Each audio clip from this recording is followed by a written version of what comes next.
again and throw me against that wall. Baby, you got me like,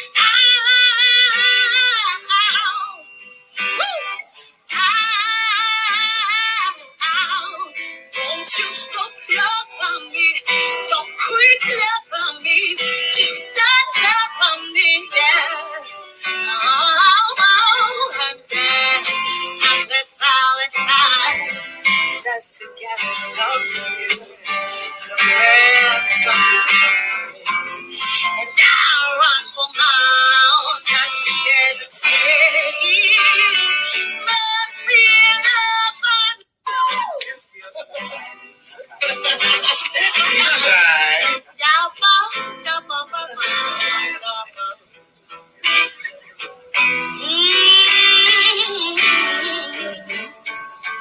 and you got me like, yeah.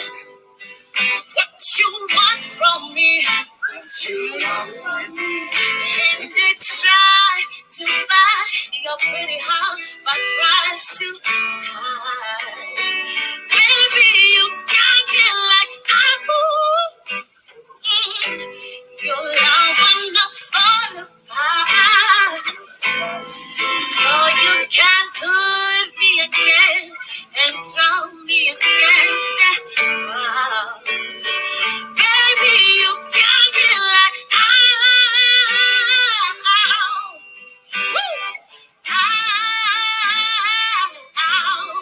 won't you stop loving me? Don't quit loving me. Just stop loving me, yeah. And then just to get close to you, and I'll run for miles just to get a taste. Must be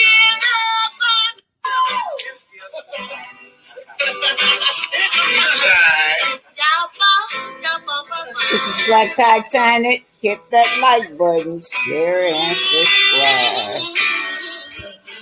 From me,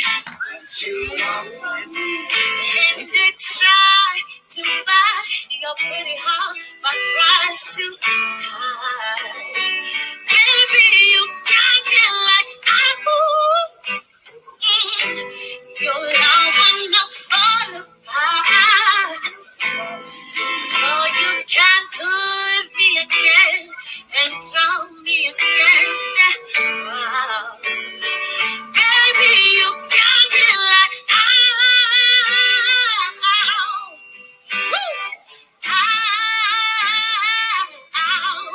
won't you stop loving me? Don't quit loving me. Just stop loving me, yeah.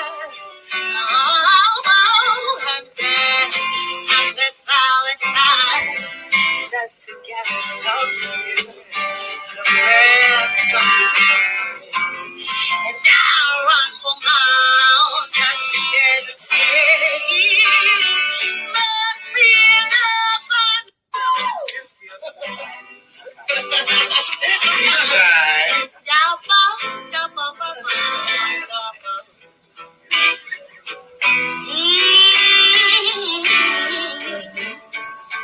And you got me like, yeah. What you want from me? And they try to buy your pretty heart, but price too high. Baby, you got me like, your love will not fall apart. So you can put me again and throw me against that wall. Baby, you got me like,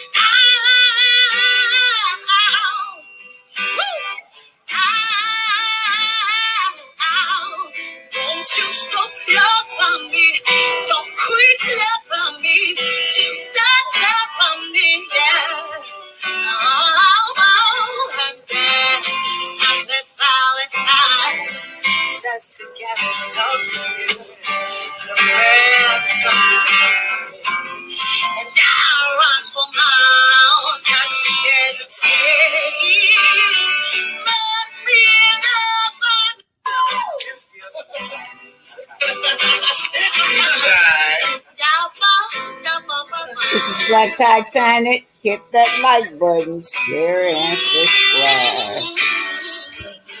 From me, and they try to buy your pretty heart, but price too high. Baby, you got me like your love will not fall apart.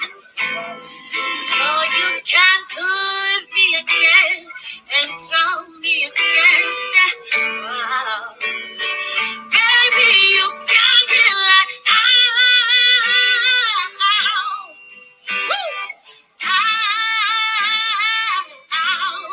won't you stop love on me? Don't quit love on me. Just stop love on me, yeah. And then just to get close to you. And I run for miles just to get the taste. Must be love on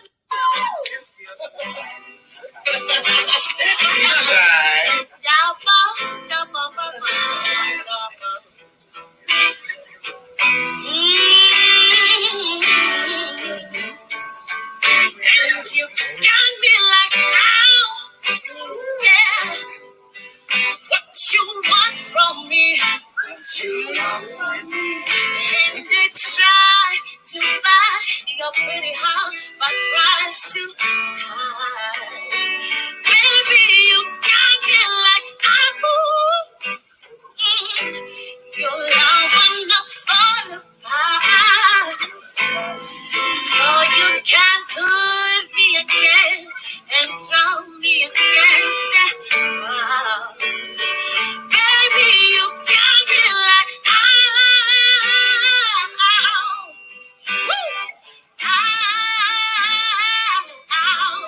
won't you stop love on me?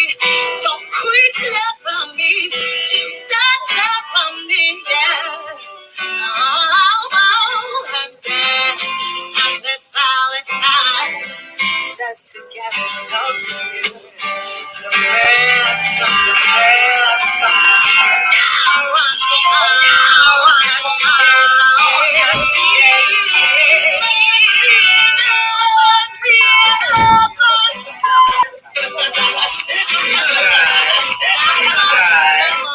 This is Black Titanic. This is Black Titanic. Hit that like button, share and subscribe.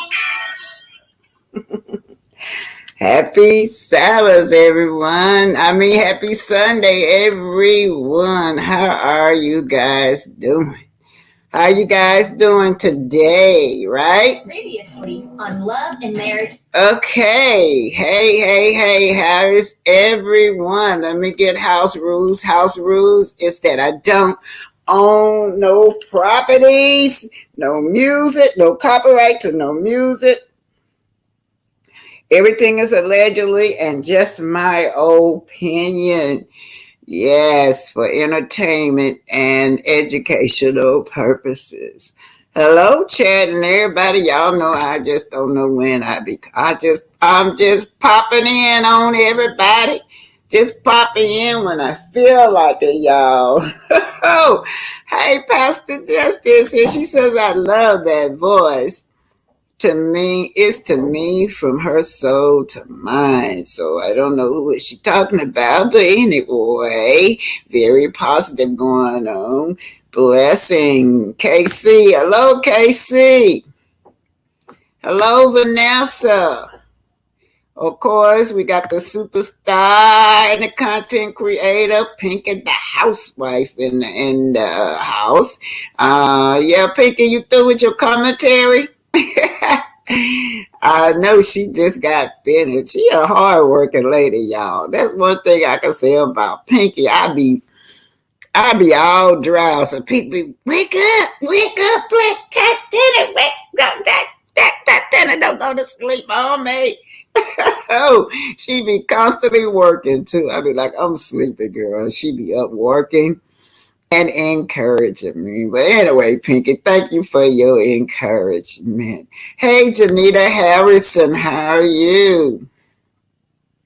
Oh, you talking about that song? Yeah, that young lady. I hope that things work out for her. They say the young lady was homeless, but we all have curveballs sometime in life. But those curveballs can be straightened up, right? Hey, Jesse J. Hey, babe, Linda Gamble. Immune pretentious. Yes, you guys know y'all could come up with some fantastic names, y'all. Immune pretentious indeed. All right, you guys. Well, today we're going to be looking at the black woman, right? I label it Martel hoax one. Chris Warren Martel hoax about his wife, you guys. Yes, he did. Hey, Renata Elliott. Hey, Renata Elliott. How are you? Yes, I'm putting my banner while I'm talking. I'm going to try it today and see if if it start freezing up everything, I have to take my banner back down. Yes, everything on this channel is just allegedly. Yes, my opinion and my co-host's opinion is fair use, you guys. Yeah, I got my email on. It's blacktitanic65 at yahoo.com, y'all.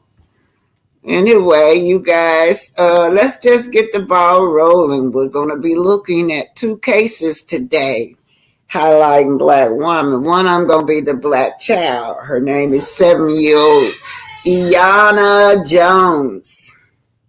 7-year-old Iana Jones, she laid on her couch in Detroit, Michigan. I think it was early one morning, you guys. And they went in there and killed that 7-year-old girl. This race soldier did. That's sad. So it don't matter what age our children are. I often tell y'all that they don't look at our children as being children at all. I guess they don't even see that as a little human being laying there on that couch with her grandmother. Her grandmama had to live to see this cop come in there and kill her, delete her grandbaby, her 7-year-old grandbaby. Yes, his name was Officer Weekly.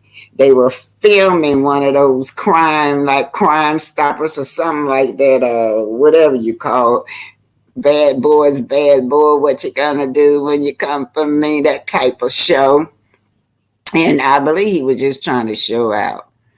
But how is a little you gonna feel threatened by a 7-year-old baby?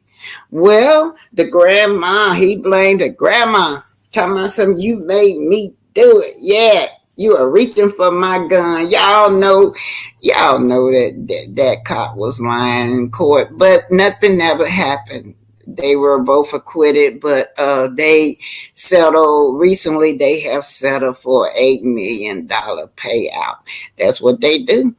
We don't get no justice, but they'll throw money at us. All right. And then the other case, you guys, I'll never forget. It was this time. Oh, how many years ago? Maybe, I don't remember. Maybe 10 years ago. Miss 90-some-year-old Miss Johnson. They went in there, had the wrong house, and killed that lady, the leader, Mrs. Johnson. She's 90-some years old, and every time I see her, they remind me of my story, Mama D. When the gang went in there and killed Mama D in my book, Black Titanic, because she was in her 90s. But they were so low down when they went in there and knew that they had did a boss job. Then they planted drugs into this lady's home, this old lady's home, and said she was a drug dealer. Yeah. So that's what we're looking at. The black woman pain. Black women, we go through all kinds of pains and suffering and grief and hardship, and nobody cares. New member, Renata Elliott. Thanks for being a new member, Renetta. Nobody cares about the black woman tears, you guys. Y'all know when I was watching the Ahmaud Arbery case, his mother sat in that room and cried and cried like a baby because they were showing how they had hunted down her son like an animal and deleted her son. Two citizens now that they didn't want to do anything about, but there was two citizens. Yeah, they hunted that boy down. But while she was crying in that courtroom, that judge threatened to put her out the courtroom and not to let her come back. She was not supposed to show no kind of emotions or feelings, seeing her son life being just take his last breath up there in that courtroom on that video. Meanwhile, you had that other guy, the little teenager, Cal. The whole world was crying for that little bitty white boy that just went and did a serial murder. Yeah, the whole world was crying for him and nobody cared about the black woman tears. As a matter of fact, his trial took over. The whole world was on his trial and nobody cared about Mrs. Arbery tears. We're talking about the black woman today. We're talking about how we are ignored from a child on down to a 7-year-old to a 90-some-year-old. It don't matter. They ignore us, our pain. They ignore us. They don't report on us in the public. We don't have a platform to go and create all our grief and pain, you guys. And then, of course, I'm just going to freestyle when it comes to love and marriage, Huntsville. So I'm going to get started. And then I will be putting my link out early because, I want y'all to come up. And we're going to talk about the Fletchers. Now my Terre I put him up there. I put his picture up there because he finally moved. He finally moved out of that man's house. Yes, he did, you guys. And then I guess Martel wanted Martel, the man moving in the middle of the morning, in the middle of the night. Is that what criminals do? They move at nighttime. Criminals do. Well, why did he move in the middle of the night? Yeah, Martel, did y'all notice that? He said, I moved at nighttime and moved. What are you adding? What stuff are you adding? Somebody said, all them criminals moving each other. They had the brother. That's when the brother was out of jail. Had Martel. Had both of them criminals moving and creeping at nighttime. He also said he found another friend that allowed him to move in that home that he's in. That's what he said. This man got so many lives and gets so many breaks and so many chances, you guys. But he always gonna be Martel. Martel gonna be Martel. It's gonna be hard to get him out of this place too. But seeing how him and Bedbug running around here flashing money and everything, maybe she paid his way. Maybe she got him somewhere to stay because he is broke. So he's looking on the phone right now. That was when Chris called him. Or he called, he said he was calling Chris to let Chris know that he moved. Yeah.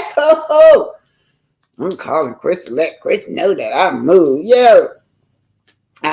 Christian will never let him move in his house because he is not gonna do. Martel not gonna do right, y'all. He is not. And then his friend must ain't been watching TV. He must not be watching TV though. He'll know how hard it was for Chris to get Martel out of his house. So let's just listen to this. Now here is where Martel moving in with his brother. Child, here we go. You got to put your listening ears on. Anything you grab one too? So there's a bunch of living room right there. So what you feel about moving? Oh, it's straight. It took me forever to find somewhere. This market crazy. Yeah. This Huntsville market has been difficult to find a home to lease or whatnot, especially a home for me. I got to have at least 5 bedrooms because I got a lot of kids. One of my good friends / realtors, they threw this house in my lap.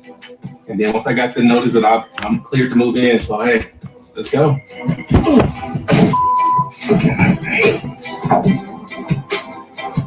Oh, I'm doing a late night move because this is when I have help. I got my brother, my uncles assisting me, so I'm on this time. I got to try to get everything done because I'm having surgery on my eyes Friday. Oh, God. Yeah, dog. What happened to him? These bags in my eyes, trying to get them removed. All right, you ready? There you go. Trying to get your face done. So I'm finally about to have the eye surgery. I've been waiting for the past couple of years, but first I gotta move because after that I'm not gonna be able to lift anything or exercise while I'm recovering. You want some of this? Yeah, give me. Yeah. So high. Appreciate it. You can call Chris. I mean, he gonna be happy as hell I moved up out of there. What up? What's up, Mr. Hope? What's happening? What you up to? What's going on? Man, look. I moved out of y'all's house. Oh.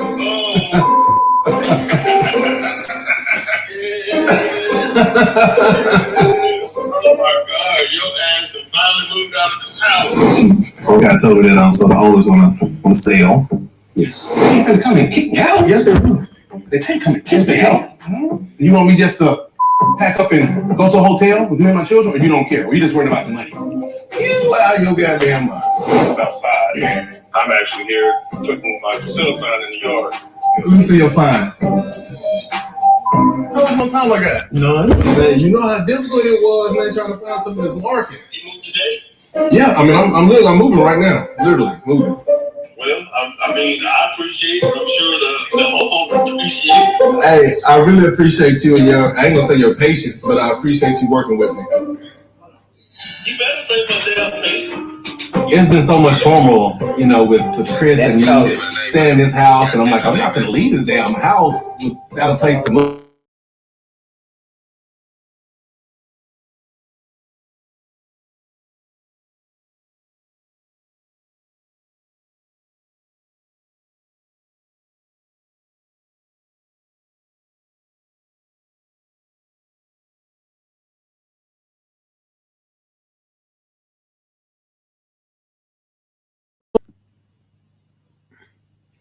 They haven't learned their lesson about Martel hopes, you guys. Yeah.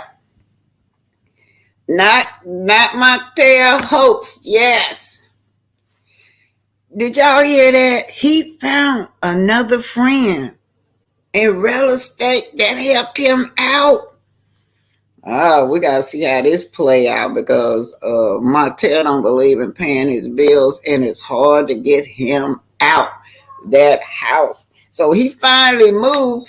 It took this man to go through hell, man. He sent this man through hell to get out of his house, you guys. Anyway, you guys, hit that like button, share, and subscribe. Now let's go to the next slide. Billions that exceed our. Oh yeah, honey. Yes. All right, Chris not through talking to him. Home and a smile back on Chris' face. How the family doing? Man, everybody's doing good. Getting older and more expensive. Yeah, that's it. Yeah. Now, what Dale at? Last communication we had, she was finding me up, hell. I ain't cheated on nobody in 3-4 years. You can't. You damn single. You can do whatever the hell Thank you you, want. my point. That's your life, crazy. You don't like don't be playing. Yeah. She told me to get a little hot too. So. Oh Lord. Oh, it was outside. Yeah, you can talk to my damn wife like that. Oh, shut up, Chris. Hell. Hey, that's what's up, man. Yeah. Hey, we need to get together. Now y'all hear that? Chris said, "Don't be talking to my D wife like that." Chris was kind of nice because a lot of guys not going to tolerate that. They don't care if you buddies or not. There's boundaries in that friendship. And one of the boundaries is you disrespecting my wife with your mouth. He actually that was verbally and emotional abuse. That's verbally and emotional abuse that he sent her to. Let's finish listening to this. I understand, Chris. I feel that he's a little bothered right now about the conversation that Nell and I had. I don't think he's trying to come at me in a disrespectful manner. He just really wants to satisfy his wife to really just let her know that I spoke with Martel. I definitely know that Chris that both his wife and myself, we both have tempers and we both like to go at it a little bit. And you understand both. So he said Chris should understand that him and his wife both have tempers. And they both like to go at it again. Why do you want to go after another woman? That's the problem. That's the problem. You supposed to be the black man, supposed to protect the black woman. You ain't supposed to be coming after her in such a negative eye. And then I think he told her at the end of it, when he got through talking to her, I think he said stay in a woman's place or something? Or a woman should know her place? All right, we definitely need to talk. All right, sounds good. All right, bro. I'll talk to you later. Okay, y'all, I'm gonna keep it rolling. I'm just restalling the day. So the next scene, we're gonna have Melody. Seemed like this was just a filler or something where Melody was talking to her friend. Now, we very rarely see Melody with a real friend. And we can see how Melody like to play. When she around the Love and Marriage Huntsville cast, she don't play. She just come in and do her work and leave. But this is her friend right here. I forgot her name. Let me just see what her name is. But Melody says she gonna be international. No dating, y'all. Let's hear what she say. But it's kind of funny. It's just great to see how fun she is to be around with her best friend, where she can joke and have fun. Like to go at it a little bit. And you understand both sides. All right, we definitely need to talk. All right, sounds good. All right, bro. I'll talk to you later. Coming up on Love and Marriage Huntsville. Why you last one at my name change ceremony? So where was you? I actually got issues. The family dinner. Sometimes when they do come to you. Yeah, so this young lady, Melody, say, I think they met in college. And we'll find out her name in a minute. But they met in college and they've been friends ever since. Here we go, y'all. Melody got such a beautiful home, y'all. This place is help your friend, because sis, all these orders, I'm gonna tell you right now, it's a lot. I need some help. More help than help from the Lord. Down in a trap. We can start. What you want to do? I got all these orders right here. We're gonna do them. And then I still got like thousands more to print, and we gotta get to these. Okay. I'll do like a few of them. I know you lying. Oh no, it's boy more like 50 and 50, and now you're gonna be you're not about to be hazing me. Brittany is my best friend, okay? We've literally been friends since college. We were actually roommates in college, and we've been friends ever since. So we've seen and experienced all of life's, having children, everything. And so she tends to come over and visit me, or I go visit her, of course. But I kind of got a little bone to pick with her as well, because, Brittany, why weren't you at my name changing ceremony, my girl? So she is definitely a real friend, because if y'all notice at her ceremony, she did not have any Love and Marriage Huntsville cast on there except for the Fletcher. It was very small and very intimate with the people that she really loved. She did have that doctor there, her other friend, but this young lady right here said she couldn't make it. Why you last one at my name change ceremony? I told you my niece turned 16. I could not miss her 16th birthday. I told you that. So where was you? In Atlanta. So you were in Atlanta? Yeah, Yeah. During my name changing ceremony? Yes, and I wanted to be there, but I was there spiritually. I was there. I was there mentally. I was there. Like my mind, even though I was in Atlanta, my mind was here in Huntsville, Alabama, up this hill in that backyard because I knew it was beautiful. Brittany, you are my best friend. You were supposed to be here.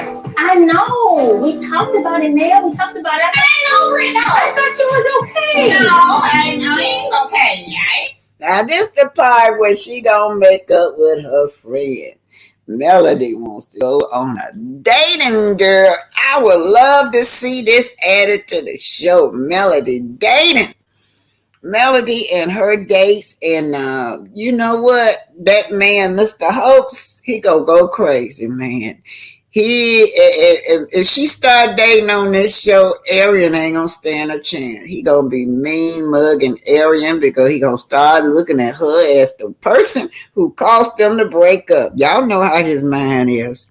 Anyway, Melody wants to start dating, and I'm all here for it. Honestly, I feel like you were there when I got married. Okay, first of all, let's go back to this. You want to go back to that? Quickly, briefly. You were there because we was roommates. So you were there when I met Lil Buddy. You know what I'm saying? That's what we're going to Lil Buddy. You know what I'm saying? You were there. I like Lil Buddy. Yeah, you was there. I don't know about Lil Buddy.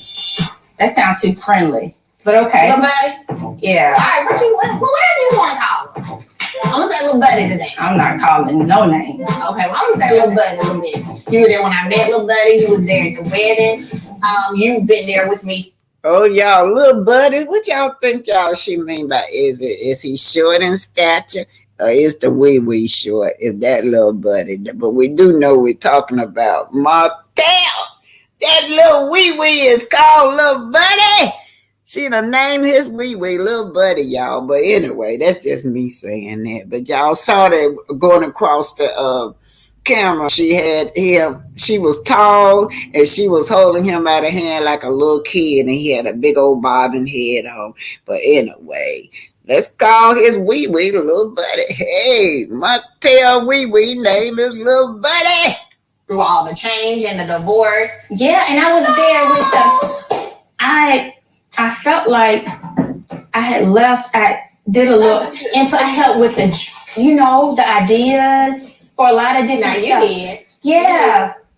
Yeah. And I thought that showed you how much I wanted to be here. No. I want to be here so bad. No, ma'am. I could not. Uh-oh. Let me make sure I get these packages right. Don't be over here talking and messing up my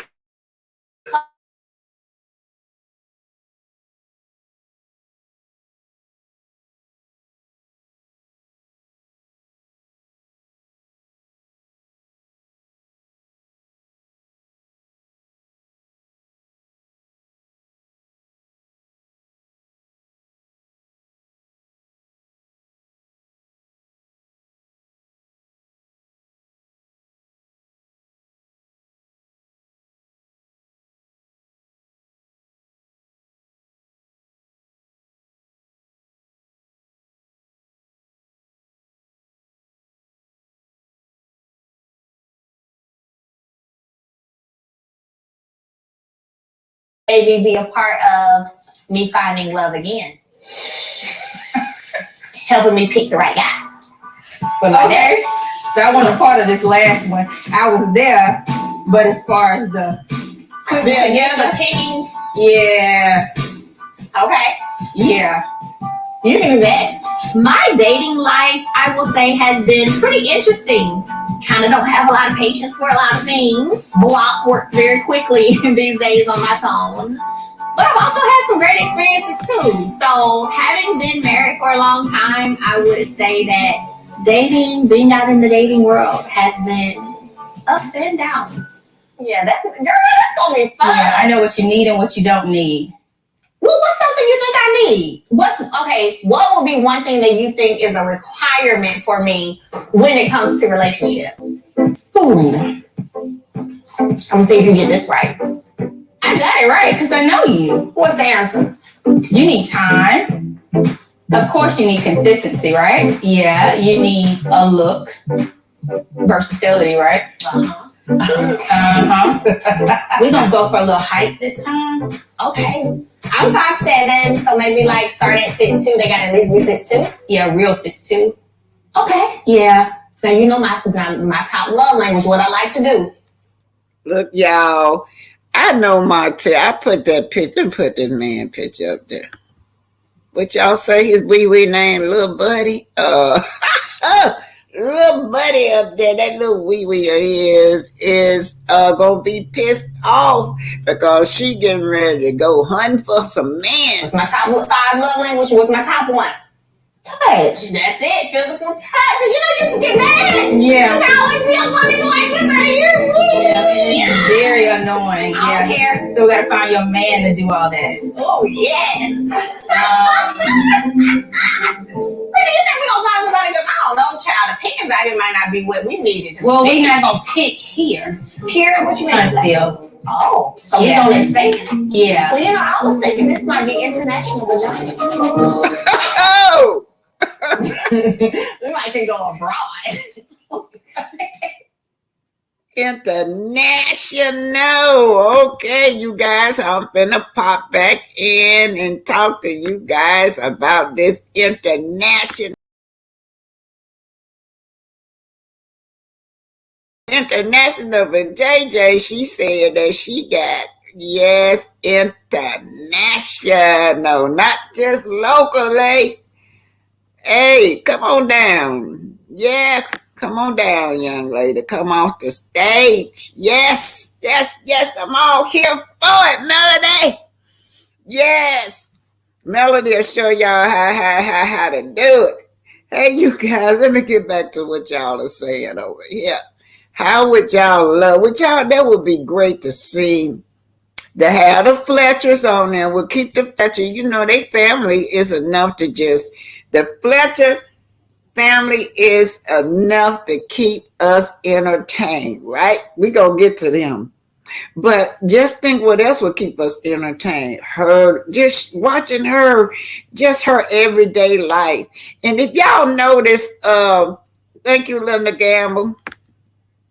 If y'all notice, if you look at Melody team, they just happy. They have so much fun. They dancing, they laughing, and they're professional. Yet they be having a ball. But if you look over there on the Scott side, we got all this scandals coming on with my soul trying to sleep with everybody.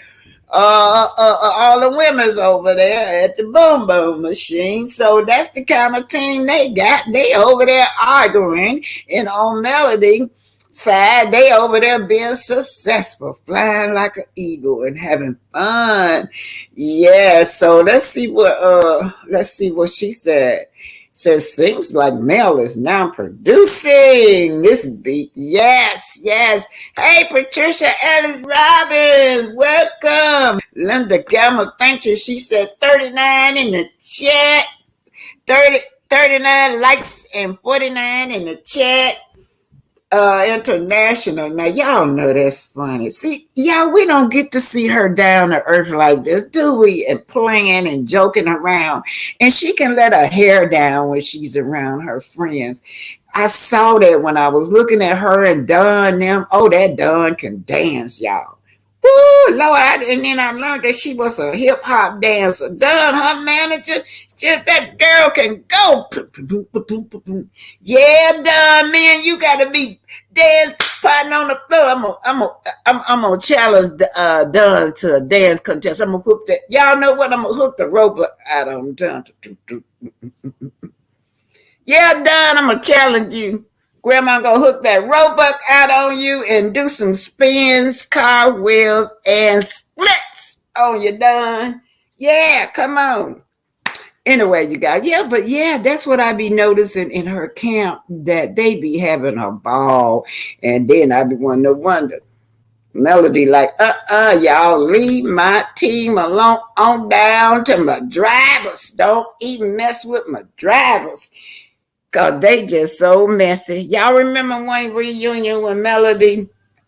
They were trying to get Melody Driver, try to steal Melody Driver. He was faithful. He said, oh, no. Pay for your own mess. Don't be trying to pay off of my dad. That's right, you guys. So we would love to see more Melody. Not they just seem like to me. I got a bone still to pick with Carlo. Just throwing Melody in there to do them little fillers is not good, y'all. That's all we've been getting for the last seasons or two. Melody just popping in, then fillers. I want to see her life. I want to see her outdated. Okay, Greta Lee, what you say? How are you going to say you're not leaving a house that belongs to someone else? Yeah, Greta Lee. Yes, he sure did say that. Thanks for saying that. And he didn't. He didn't leave till he got ready. And our leaders call him a leech. That's right. Such a leech and entitled loser. All them criminals was moving at nighttime. That little one glass table in a cabinet or something, moving at nighttime. That's what criminals do. Yeah. Why he got that truck? You can stop by and make a few illegal stops like the ATM machine. Allegedly, y'all. I'm just playing Martel. Just playing. Okay. So let me run this little clip about the Fletcher family, y'all. Ooh, that is a story on a story in a story. The Fletchers, y'all. Oh, let's see if they're going to popping up next. I'm trying to just go. I'm going to put it back on the Fletchers. I skipped through Storm and she just boring. Yeah, just boring. Stormy, boring. All them lies coming up there with her. That actor, they done rehearsed that role where she coming in talking some. He done turned her business around. He done turned her business around, but the content creators got all these liens and everything. These people suing her and judgment on her. Yeah, just lying, but we got the evidence in real time. So I believe that Melody is getting ready to have a spin-off show. It would be nice. I would love to see her go out and pick her date. Oh, yeah. So one day they're going to have a dating game on here because she said she was going to do the picking, y'all. She going to do the picking. Yes. And you know what? This man going to really he going to have a fit, y'all. He over there posing with bed bugs. Don't do nothing new. He just stuck right there with bed bug, being all stuck and broke and being nosy, trying to see what Melody is doing. Nice commentary with the Fletchers and Carlos King last night. Yes, y'all. Woo-wee. Did y'all ain't seen what Miss Fletcher? Oh, wait, I don't know if I caught that because I wanted to be monetized, so I skipped over that. But Miss Fletcher, she said something. They said something about Martel, and she said something about the next woman he got going. Way to keep up with him is through his I can't repeat it because I don't know how to fix my lips to say it. But anyway, they were talking about all these bumps. This girl got billions of bumps around her mouth, all right here, all up there. She got one big one right there. And they say that come from that booty juice. So the next, that's what Miss Fletcher's saying, next person that Martel get, she gonna have to do that. She gonna have to be back there. Eating chocolate ice cream back there. That's what she gonna have to be doing. That's what she said about Martel. I couldn't believe that came out of her. Then she said, don't no woman want a in their mouth 24 hours a day, every day. No woman want that in their mouth except for you know who. Oh my God, now I'm going to read this, but this is my titanium opinion. Tawana Hale said coleslaw has that herpes simplex. Yeah, allegedly. I put that on. Hey, what happened to my banner? My banner supposed to be going across here, y'all. Okay, y'all. Let me go. Let's put the Fletchers up here, and then we're gonna talk about that. Now, y'all, I'm going from front to back. Now, when I get ready, I'm gonna go on through the. I sent it to BT Instagram. Oh, you guys, follow me over there on TikTok and like my TikTok. Yeah, she over there. The woman over there on TikTok, Stormy. So I sent my video over there. Y'all know that video where I was at the warehouse. Please, it's under Black Titanic. Go over there and like it. I'm trying to educate them young people over there on TikTok about this young lady. All right, here I go again. Let's just see where is this at. Ooh, Lord, you guys. Okay, I know where's it at. I'm finna go ahead on. We're gonna get started, and this just gonna go on through. And then at the end of this, I'm gonna put my link out. Cause y'all make sure y'all be ready to come up. Hey, Auntie Alma. Hey, pretty brown eyes. What you been doing, babe? Pretty brown eyes. Content creator, pretty brown eyes. In the news, Puff Daddy back in the news, y'all. That's the quickest settlement ever in history. That girl, what was his girlfriend name? That girl was so beautiful. Said he settled with her overnight. Okay, I said what I said. Said TikTok is a site that has been roasting Stormy.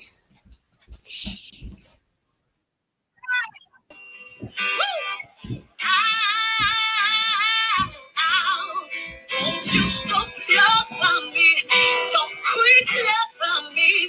Just stop love from me, yeah. Oh, and then and the flowers I just to get close to you. The world's so and I run for miles just to get a taste. Must be love.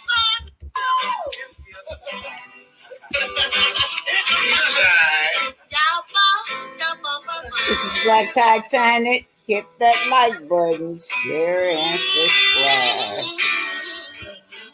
Shout out to Tisha Tell. This is where I get this photo from. But anyway, she said Cassie settles $100 million lawsuit one day after filing.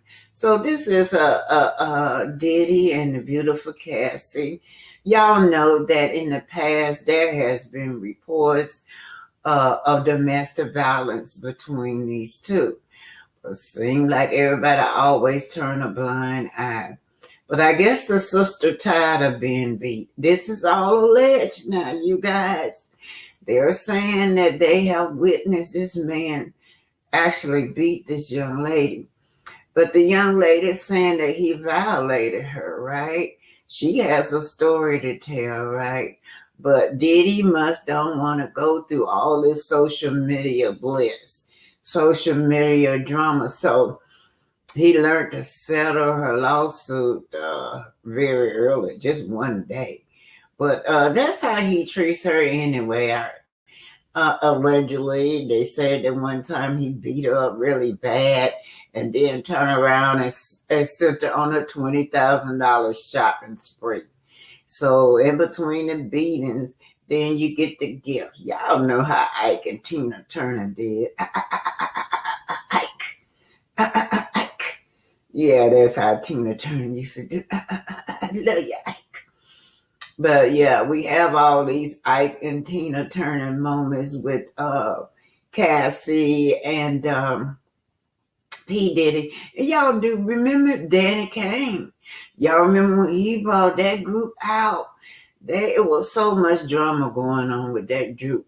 I don't really know the details behind it, but I do know that P. Diddy dissolved that group. According to one of the singers. Y'all know who she is. She spoke out and said that, she was rare because she was one of the chicks that would not comply with what Diddy wanted her to do, her and the girls to do other than sing. So all of this is just alleged, but yeah, Diddy settled a lawsuit the day after Cassie filed. It's the story of Ayanna Jones. She is the 7-year-old little girl that was deleted in a box raid in Detroit, Michigan. The family settled for $8.25 million. So much pain that we have to endure in the Black community. Black women, we have got to heal ourselves. We have to find a way to heal this pain right here. I still remember this pain. This is the story about Black women, you guys, Black children. Not to ignore the plight of the Black men, but our Black children, little girls, and Black women gets no kind of publicity when something happened. This is 7-year-old Ayanna Jones. Also developing right now, after 9 years, the city of Detroit has agreed to pay out more than $8 million to the family of 7-year-old Ayanna Stanley Jones. She was the little girl killed by Detroit police during a raid of her home back in 2010. The SWAT team kicked down the door of the home. They were looking for the killer of a teenager that had occurred a couple of days prior. Compounding matters, TV cameras for a syndicated crime show were rolling when things went terribly wrong. Amara McDonald is live tonight at City Hall. Amara, after all these years, there's finally some closure. Well, Karen, here's the situation. After 2 criminal trials of the police officer who shot Ayanna Stanley Jones that did not result in any sort of a conviction, the civil... See, that's our problem, you guys. We do not get recognition. Let's go to the grandmother now. Grandmother's on the stage, and she's talking. They lied. The cop lied and said that he was shooting at the grandmama. The grandmama lodged at it. You're watching the case of Ayanna Stanley Jones. It's been my experience in personal injury that the people that most need help are the people that least get it. Explosive testimony today from the grandmother of Ayanna Jones. She's the one, defense attorneys say, hit Officer Weekly's gun during a raid, causing him to fire it and kill little 7-year-old Ayanna. But her emotional outburst today caused the judge to halt the trial. 7 Action News reporter Anu Prakash joins us live at the newsroom today with the latest. Anu? Well, Jeff, it was testimony that was really tough to listen to. This grandmother says Officer Weekly fired instantly. Nobody cares about the Black woman pain. Nobody cares about the Black woman tears. As you guys can see, that officer standing up just as cold as ice.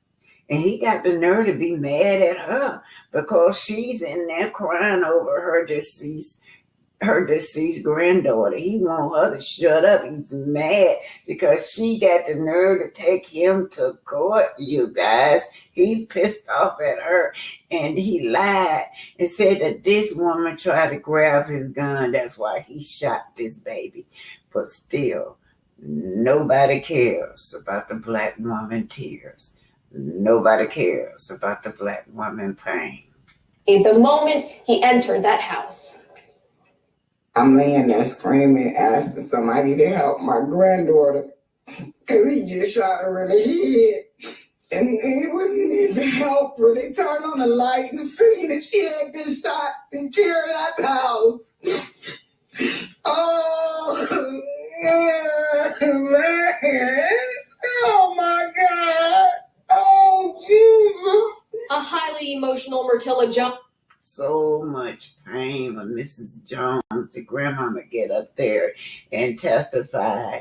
You can feel this woman hurting this. You can feel it. Yet this man is not moved by her tears at all. He killed her granddaughter, then lied. Oh, you made me do it.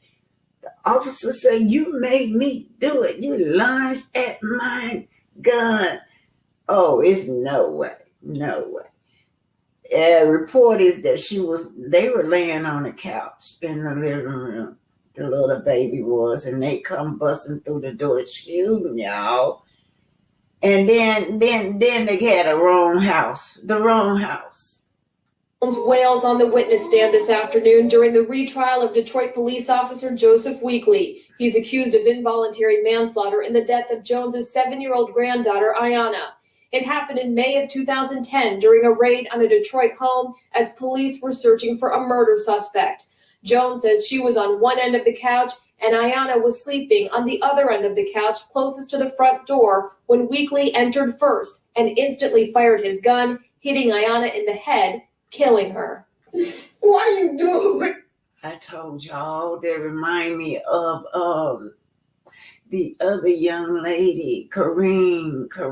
I just reported on Kareen, you guys.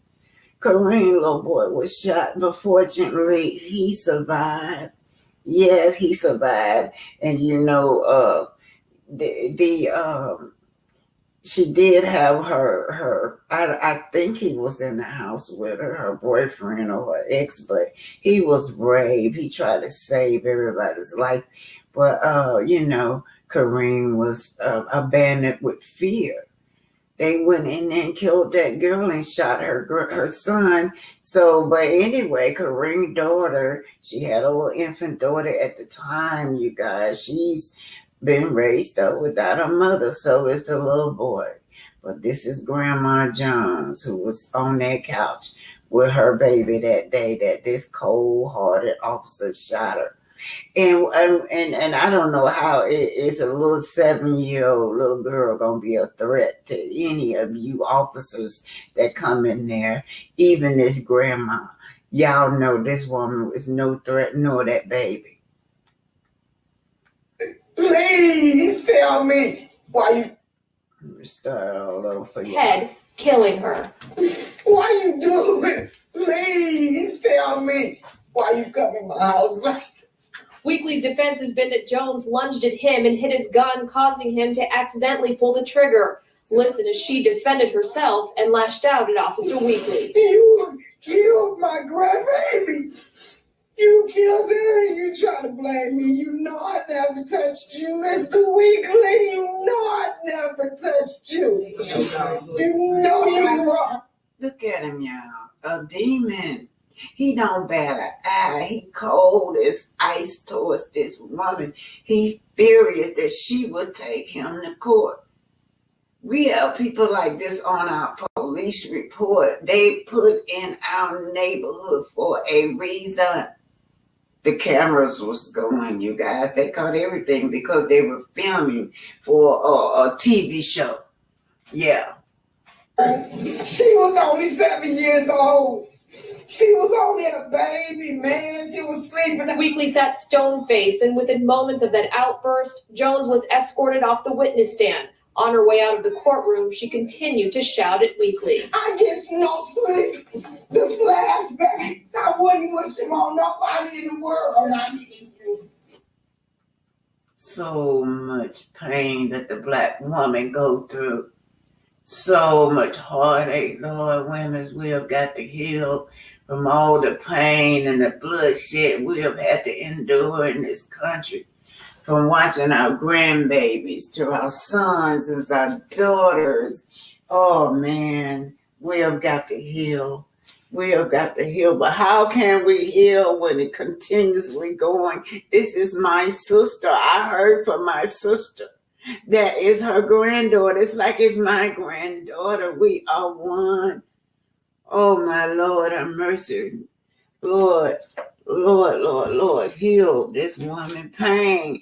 Nobody cares about the Black woman. Tears. Weekly sat stone-faced, and within moments of that outburst, Jones was escorted off the witness stand. On her way out of the courtroom, she continued to shout at Weekly. I get no sleep. The flashbacks, I wouldn't wish them on nobody in the world. I need you. And this is in Detroit, It was so Michigan. intense in that courtroom. Now, after that, the judge reminded the jury that they are not to decide this case based on sympathy or emotion. Now, because of what happened today, she said they will resume the trial on Monday in hopes of giving them all time to soothe some of those emotions. Live in the newsroom, Anu Prakash, 7 Action News. Okay, Anu, thank you. You're watching in the courtroom, Grandma Jones testified how Officer Wheatley came in and deleted her little 7-year-old grandbaby, Ayanna Jones. Of course, they settled millions of dollars with these people finally, but I'm sure Grandma would rather have her daughter back than that money. Ayanna funeral.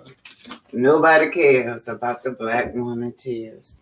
Have you know now, her father, they claim they were looking for her father. That's what they claim. But anyway, here you go. Who is this narrating?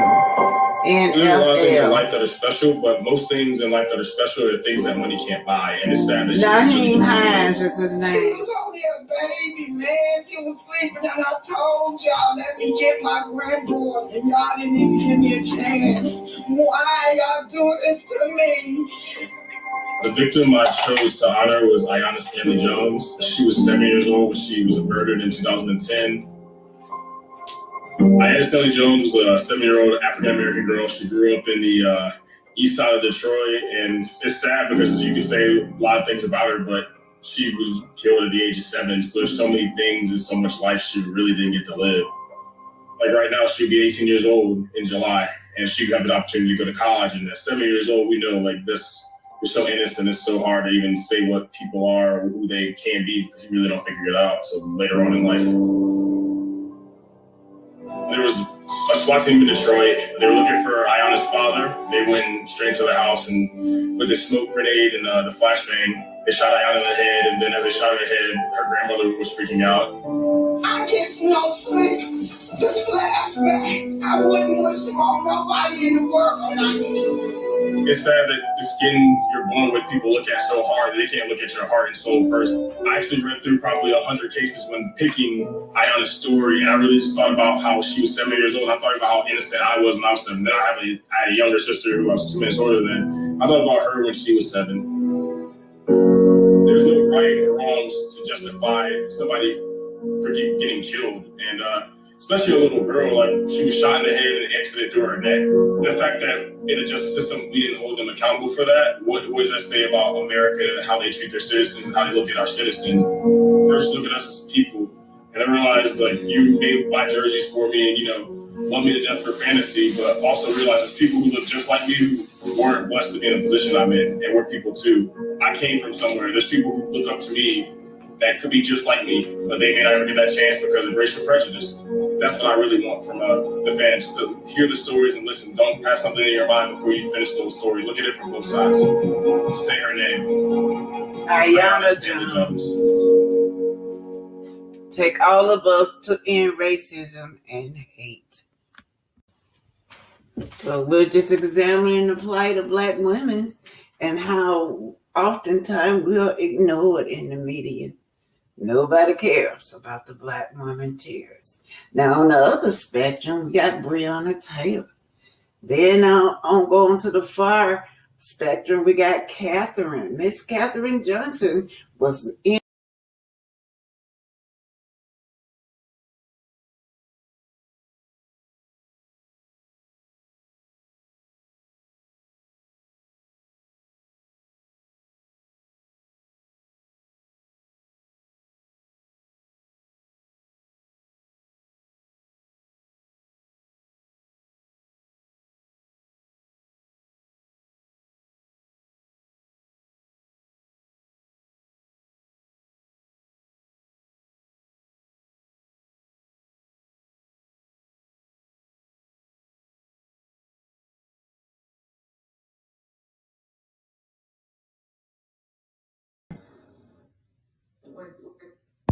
But the reality These are females, most black technologies and inventions. inventions you use today in your homes were given This by is black by women. Black Yes, Cultural you heard that. Diary. From inventing things like the natural gas central heating system, home security system, folding cabinet bed, gong and signal chair, and much more. Black women have ruled everywhere. These inventions have evolved and are making our lives easier today. But who were these Black women and what they invented? Welcome to a new episode of Black Culture Diary, a channel where we talk about less known and hidden Black history, culture, arts, and lost civilization. We scrutinize history here to bring the Black culture back on the surface again. We encourage you to join our community in supporting and building a strong Black history education medium. In this episode, we will tell you about Black women inventors and their inventions. Let's get started.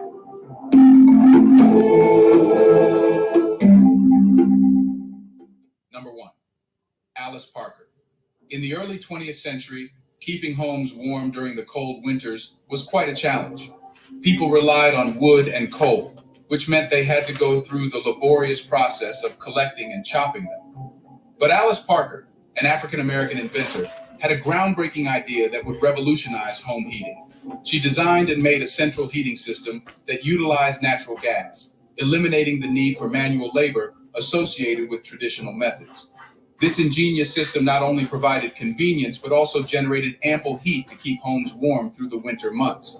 Additionally, it significantly reduced the risk of fires since there was no longer a need to keep fireplaces burning at night. Hence, on December 23, 1919, Alice Parker obtained a patent for her invention called the heating surface. Although her invention never made it to commercial production, its significance cannot be overlooked. Parker's invention played a pivotal role in shaping the development of heating systems that we rely on today. By recognizing the value of natural gas as a heating source, Alice Parker paved the way for advancements in heating technology, ensuring that future generations would enjoy more efficient and convenient ways to keep their homes warm. Number 2, Marie Van Britten Brown. In 1966, Marie, an African-American woman, together with her husband, devised the first closed-circuit television, or CCTV, security system. This invention was born out of the need for improved security and the desire to monitor who was at the front door. But Marie's ingenious system was a bit different in its earlier form. It incorporated sliding cameras, peepholes, TV monitors, and two-way microphones. Although the early version of the system was bulkier compared to modern security systems, it marked the beginning of CCTV technology. Marie Van Britten Brown's pioneering work in home security laid the foundation for the sophisticated surveillance systems that safeguard our homes today. Number 3, Dr. Patricia Bath. Dr. Patricia was an African-American laser scientist and ophthalmologist who made groundbreaking contributions to the field of medicine. In 1986, she invented a revolutionary technique and device called laser phaco for cataract surgery. Cataracts, a leading cause of blindness, posed a significant challenge, but Dr. Bath's invention harnessed laser technology to provide a more precise and less painful treatment for their removal. Notably, Dr. Bath became the first Black woman doctor to receive a patent in the predominantly male-dominated medical field. Her innovative technique transformed cataract surgery, enhancing the lives of countless individuals suffering from this condition. It should be noted that Dr. Bath's contributions extended beyond the United States, as she holds patents in Europe, Canada, and Japan, showcasing the global impact of her work. But her laser phaco remains the most groundbreaking invention in eye surgery. Before we continue further, tell us, are you enjoying the video? If yes, please like and share the video and subscribe to our channel to watch more videos on Black culture, history, This is Black Culture Diary. Let's continue now. Black female inventor. Sarah Elizabeth Good. Sarah was an African-American inventor in the late 1800s who tackled the challenge of limited living space in small apartments. Recognizing that people desired everyday furniture without sacrificing precious living space, she invented space-saving furniture known as the folding cabinet bed. This innovative piece of furniture served a dual purpose, functioning as a desk with compartments for stationery and writing supplies, while also providing additional storage. His invention was so effective that on July 14, 1885, Sarah Good received a patent for her invention. Interestingly, her folding cabinet bed eventually evolved into the modern-day Murphy bed, a widely used solution for optimizing space in compact living environments. Not only that, but the space-saving philosophy architects used in designing homes owe to Sarah Elizabeth. Number 5, Miriam E. Benjamin. Miriam was an African-American inventor in 1888 who obtained a patent for her invention known as the gong and signal chair designed for hotels. At that time, this was a novel invention, a rather unorthodox approach to be used in hotels. But nobody knew it would revolutionize hotels and airplanes. Initially, this invention aimed to enhance guest comfort and convenience, while simultaneously reducing hotel expenses by minimizing the need for attendants and waiters. The chair featured a button on the back that, when pressed, would send a signal to a waiter. An illuminated light on the chair would notify the waiter about which guest required assistance. Interestingly, Miriam Benjamin's invention laid the foundation for the modern-day signaling systems used on airplanes, providing a convenient means of communication between passengers and cabin crew. Number 6, Marjorie Joyner. Marjorie was an African-American businesswoman and beautician who made significant contributions.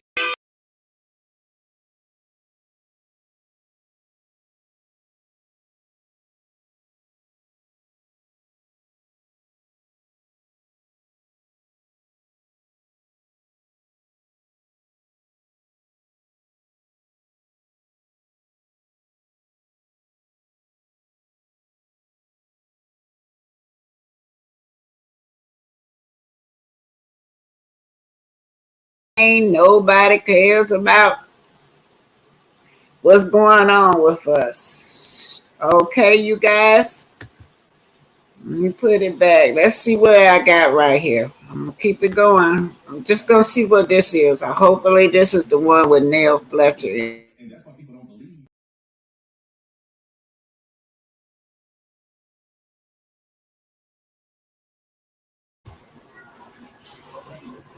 I don't know what this is. I'm trying to see what this is. If it ain't right, I'll take it down. Anyway, you guys, how y'all doing out there? How you doing? If it ain't the right thing, I gotta take it down. Y'all know I feel embarrassed. My granddaughter pulled all them clothes out of that. Oh, I know what this is. Yeah. Okay, that's just my music, you guys. I'm gonna remove her from the studio.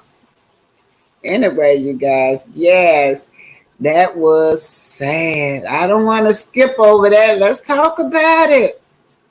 Let's talk about what's going on in our community. Rarely would y'all hear about anything pertaining to Black women and our plight, you guys. What that little 7-year-old little girl? How did this officer feel threatened at a grandmother and a 7-year-old girl? Yes. I saw what Pastor Justice said. The woman was put out of the courtroom, you guys. She had him, they were showing videos up there. They showed that video of again that she had to sit up there and watch of her baby being shot down dead, you guys. And what did they do? Put her out the courtroom while he sit up there stone faced. Yeah. Do y'all know nothing happened to that man? Nothing. 7-year-old. Then 7-year-old sad, legalized. Yes, that's what they are. That's what they put in place for. I call them race soldiers, you guys. Oh boy, yes, it's sad. And then what hurt me was how she is on that stage. She on that stage crying now. Crying and nobody tried to comfort her. Instead, they let her out of the courtroom. Nobody tried to comfort her. Do y'all remember? Check this out. I forgot the name of that man when that female officer went and bust into his apartment and deleted him. I can't think of his name. But anyway, she claimed she thought he was in her apartment. But everybody hugged that serial killer. Yes. Her name was, what was that girl name? Y'all remember that officer? The boy that came over there and hugged her neck. The judge hugged her neck and gave her a Bible. That was how she was treated.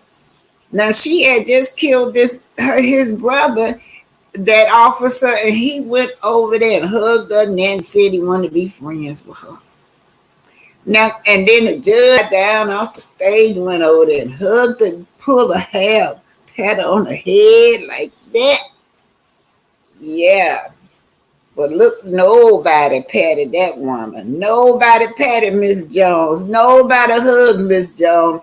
What that judge looked at, get out of here, get out, take out. While he sit up there all stone cold. But anyway, we got this going on. We're talking about these black women's now. So this ties into the Fletcher. Y'all know I do everything. It's a teaching moment. Now, y'all want to know how this ties into the Fletcher. That young girl that was sitting at that table. Y'all know what I'm talking about? Alexis, sitting there at that table, you guys. I saw a whole lot of mental abuse going around at that table. Why, I like Miss Fletcher now. I like the Fletchers, and I do want them to stay. I want them to stay, but seemed like nobody was paying attention to Alexis. Alexis seemed like to me that she had been traumatized. This is a lot of trauma going on with that girl, and you can see it and feel it. And we're on the Fletchers now, y'all. Let's talk about the Fletchers. I want that in the comment. Let's hit it. Dog fat. You don't deserve this dog. Why they pay back? I feel as Okay, now, yes, at the dinner table. We at the dinner table now. You got Miss Fletcher sitting up there, and you got Mr. Fletcher. You got Chris Jr. sitting up there. You got her son, Miss Fletcher's son, sitting at the table. You got, I said Chris Jr., that's by both of them. Then they got a daughter sitting up there by both of them. Then they got a niece. Then you got Alexis. She is by Chris. Alexis is feeling isolated. She feel like they have neglected her. You got locked up. Then you didn't even pay me for that. Then you told me you want your damn dog back. You don't deserve this dog. Why they pay back? I feel as a trade for a trade. And you gonna keep the dollars over there? Let's just shut the hell up. Oh, right there. Right there. Okay, let's go with what little Chris said. Little Chris said, if you gonna keep the dog, why should I pay you back?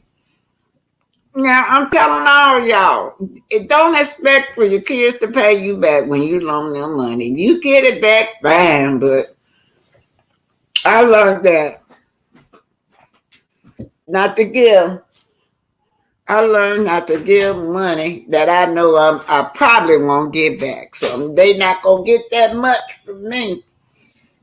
But anyhow, he's sitting over there, and right now, he's sitting at that table.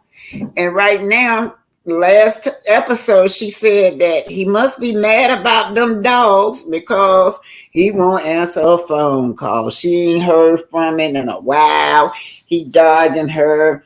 I don't know if he got a block or what. But anyway, she's sitting right next to little Chris. And now, this is what she said. This is what ticked her off, y'all. Listen. You tell me you want your damn dogs back. You don't deserve this dog. Why they pay back? I feel as a trade for a trade. And you gonna keep the dollars over there? Let's just shut the hell up. Why you feel like that's a trade for a trade? Right there. Lexus, shut the hell up. Shut the hell up, Lexus. That triggered her. That sent something in this girl's head, took her way back. And it's as though she said, I'm not finna sit up here and play this Bill Cosby type of perfect family show. Oh, no. Alexis now. I saw that. Alexis looked shocked. Okay, let's keep it going. No, I still came through when you asked me for $3,000. And I gave you $3,000. I asked you for $3 grand that you already owed me. If you want to be technical, the first time it was $5,000. It was $5,000. It was $5,000. Bring the bottle. Chris Jr. I feel like he doesn't have it together. I feel like he doesn't really know his niche. Everybody's having problems with him. Lance has had to fire him from his home improvement business. I felt some kind of way as well, because I felt like I have helped Chris with hiring you in, letting you come in, work, I didn't get paid my last check. Now, this is the oldest boy. Oldest boy, I'm the little bro, right? Now, I like this conversation, something that we don't get with the Fletchers. We got two young men right there. They actually talking about business, y'all. That's what they doing right here. Little brother is telling him, well, look, you fired me, but you did not pay me. And then he remembered, little brother told him something. I was digging on that dirt, man. I ain't forgot that was hard work. You did not pay me. He articulated that very well. Then the older brother is telling him, well, what about the times all you did was just sit around? Well, we got the older brother and the younger brother talking about business, right? Entrepreneurship, right? That's what we got right here. So I feel some type of way about that too. But you felt like you was owed that last check? $400 to dig the front of your business up out of dirt and then put it on the trailer. That is. What about?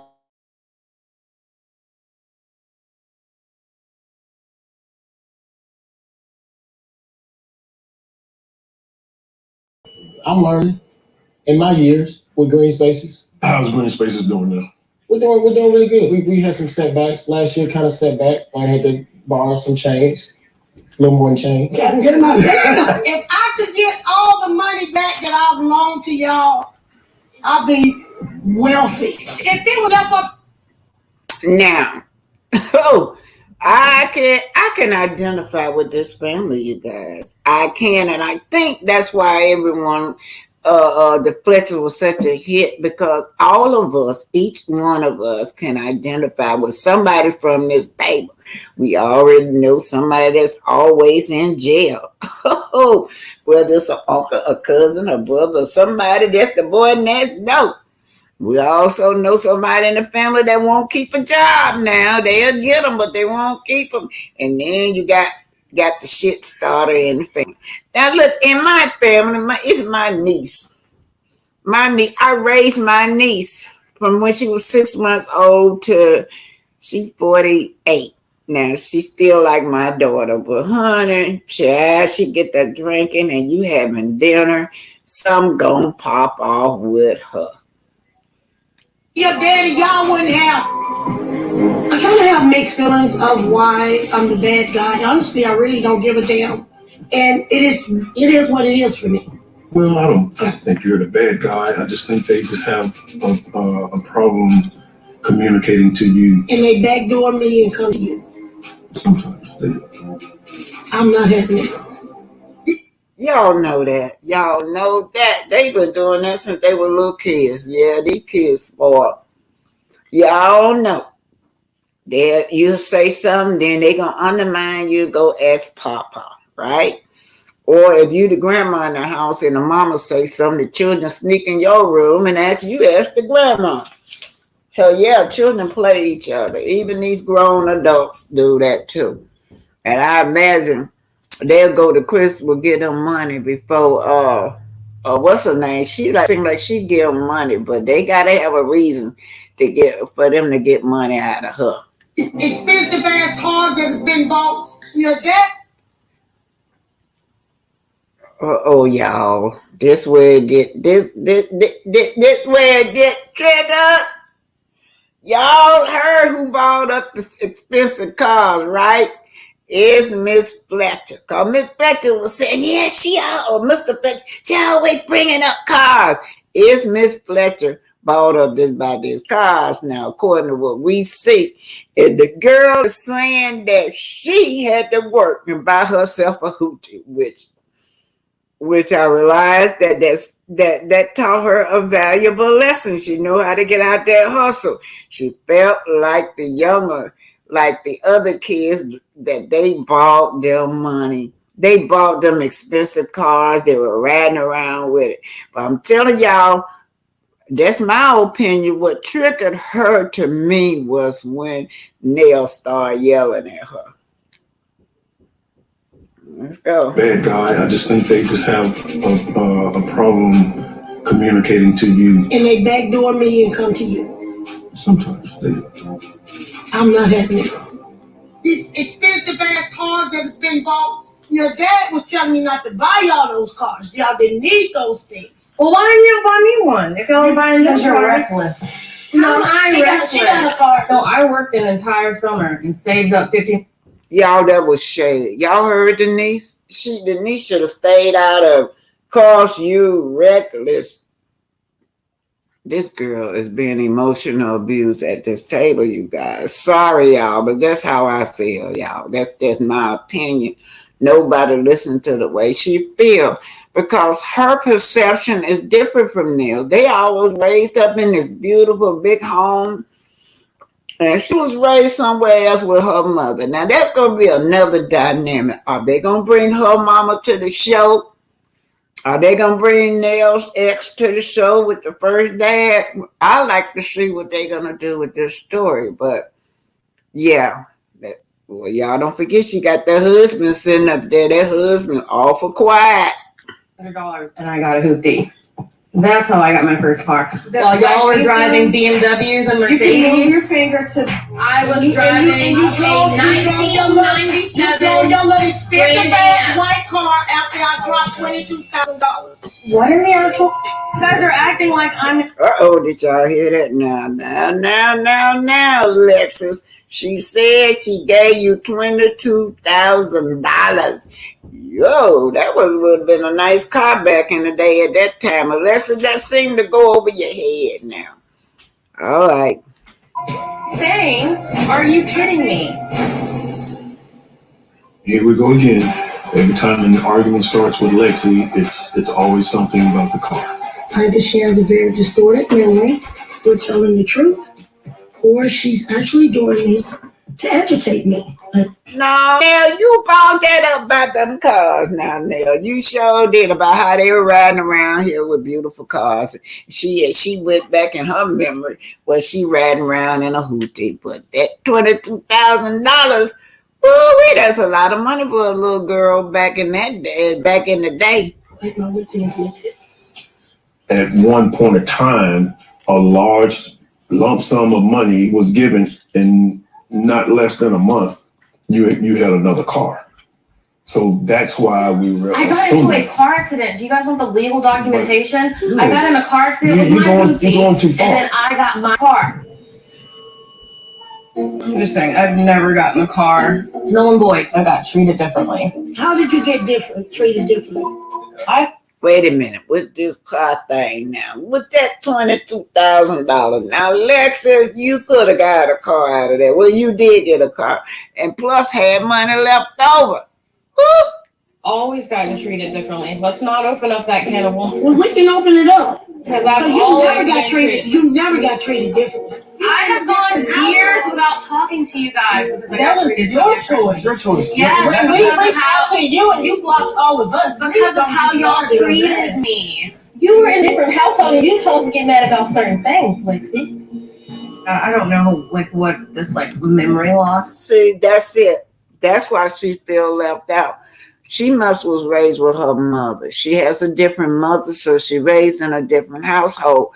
But his stepson was raised up in that house with him, which was his wife's son. So yeah, she don't feel left out.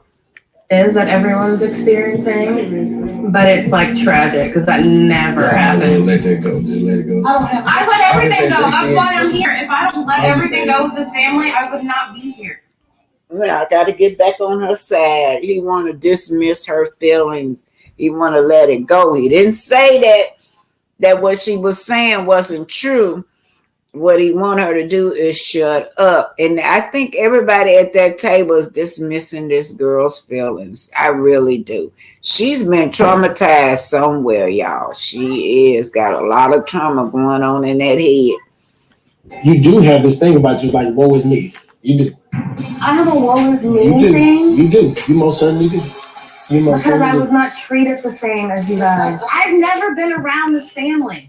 I've never been around this family. Like, what were you on? What was the last time I saw you guys? November. Have I ever been on a family vacation with you guys? Have I ever been invited to a family vacation with You you most guys? certainly have. When? What vacation? Yeah. What vacation was it? Y'all just had one when you were married to an old girl, and y'all didn't invite. Y'all hear that? They didn't sit up, they couldn't name not one vacation that this girl went on with them. And even him, he got married, he did not invite her to his wedding. So there's some stuff going on, and sometimes a child I know, like my niece, we be like, do we have to invite her?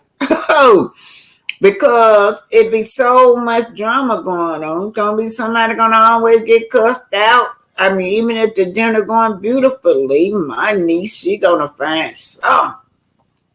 Even if she gonna bring up something that happened when she was 6 years old. She told me I sent her to bed hungry one night and started some mess with me. She said she was 7 years old and I sent her to bed hungry. This last Thanksgiving. And I ignored her because I knew she was trying to gaslight me to get an argument. So I don't know if Alexis like this, where they like, oh no, we can't invite Alexis today because I don't feel like going through no drama. But I hear you, Alexis. I hear you, Alexis. You feeling neglected. And then the time before that, when y'all went to the beach, y'all invited your employees, and I didn't get invited. That was an employee appreciation that I invited my. So you remember to invite your employees, but your daughter, my daughter. Yep, y'all see, yeah, she telling the truth about that employee.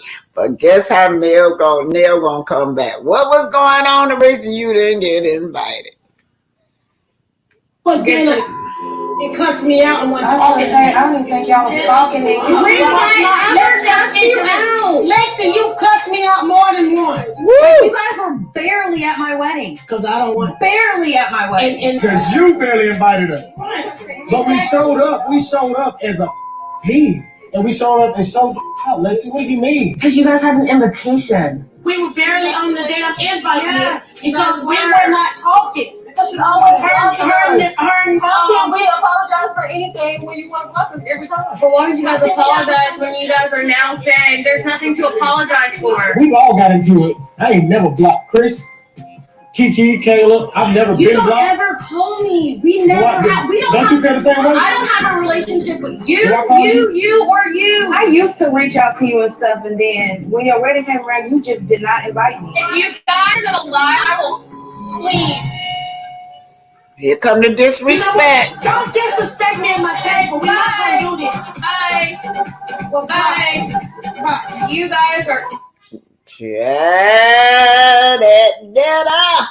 I would love to see more of her. She got a story to tell y'all. This girl got a story. Woo! Well, it takes one to know one. Yeah, whatever. Y'all can kiss my ass. Well, kiss my ass. That's exactly why your ass ain't Bye. Make sure you block me. Bitch. Now, Chris didn't say anything, you guys. All that cussing and can on, he didn't say anything. And then this little young girl, her little young sister gonna call her a B. All of them should have been corrected at that table. All those children. Even now, Alexa's gonna get corrected. But right now, I'm sitting at the table with you guys. Y'all shouldn't be calling her names, and she shouldn't be disrespecting the house. Man, oh man. I cannot believe her. How can you not believe this? Always happens all the time. Every time. This is why I told your ass don't bring her. It happens at most of the dinners. I mean, it's much that we've done for her. She comes here, sees stuff, and she wants what everybody else has. It doesn't work like that. It's not fair. Like I could have reached her out of the table and smacked her Yes. Okay, y'all, Chris finna run out to the car, and this will shock me. Is Chris been a deadbeat dad?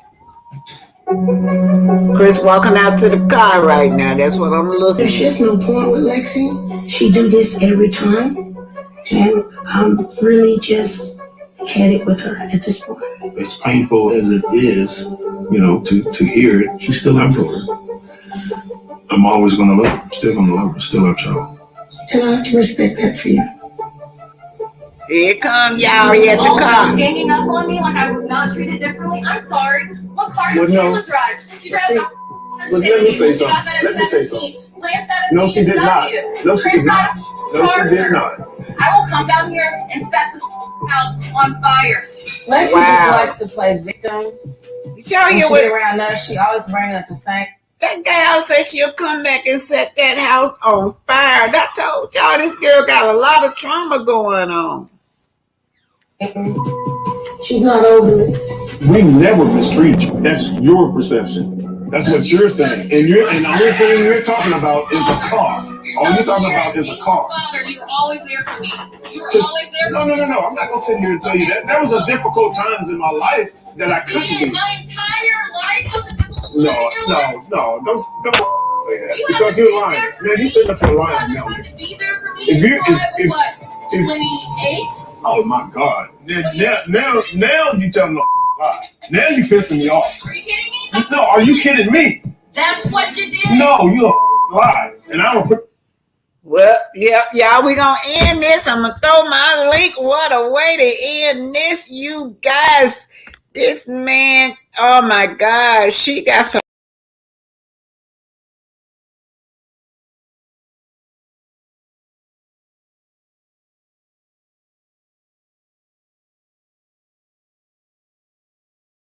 things differently than what you do, right? They'll remember things differently. But Chris, he did not deny that, y'all. Y'all heard what Chris said. Well, there was some difficult times in my life. That's what he said. That girl said, I will set that house on fire. So, y'all, I'm finna put out this link for you guys, and we're going to come on. We're going to discuss it. I'm going to give y'all 30 minutes. We're going to discuss this. This is something else, you guys.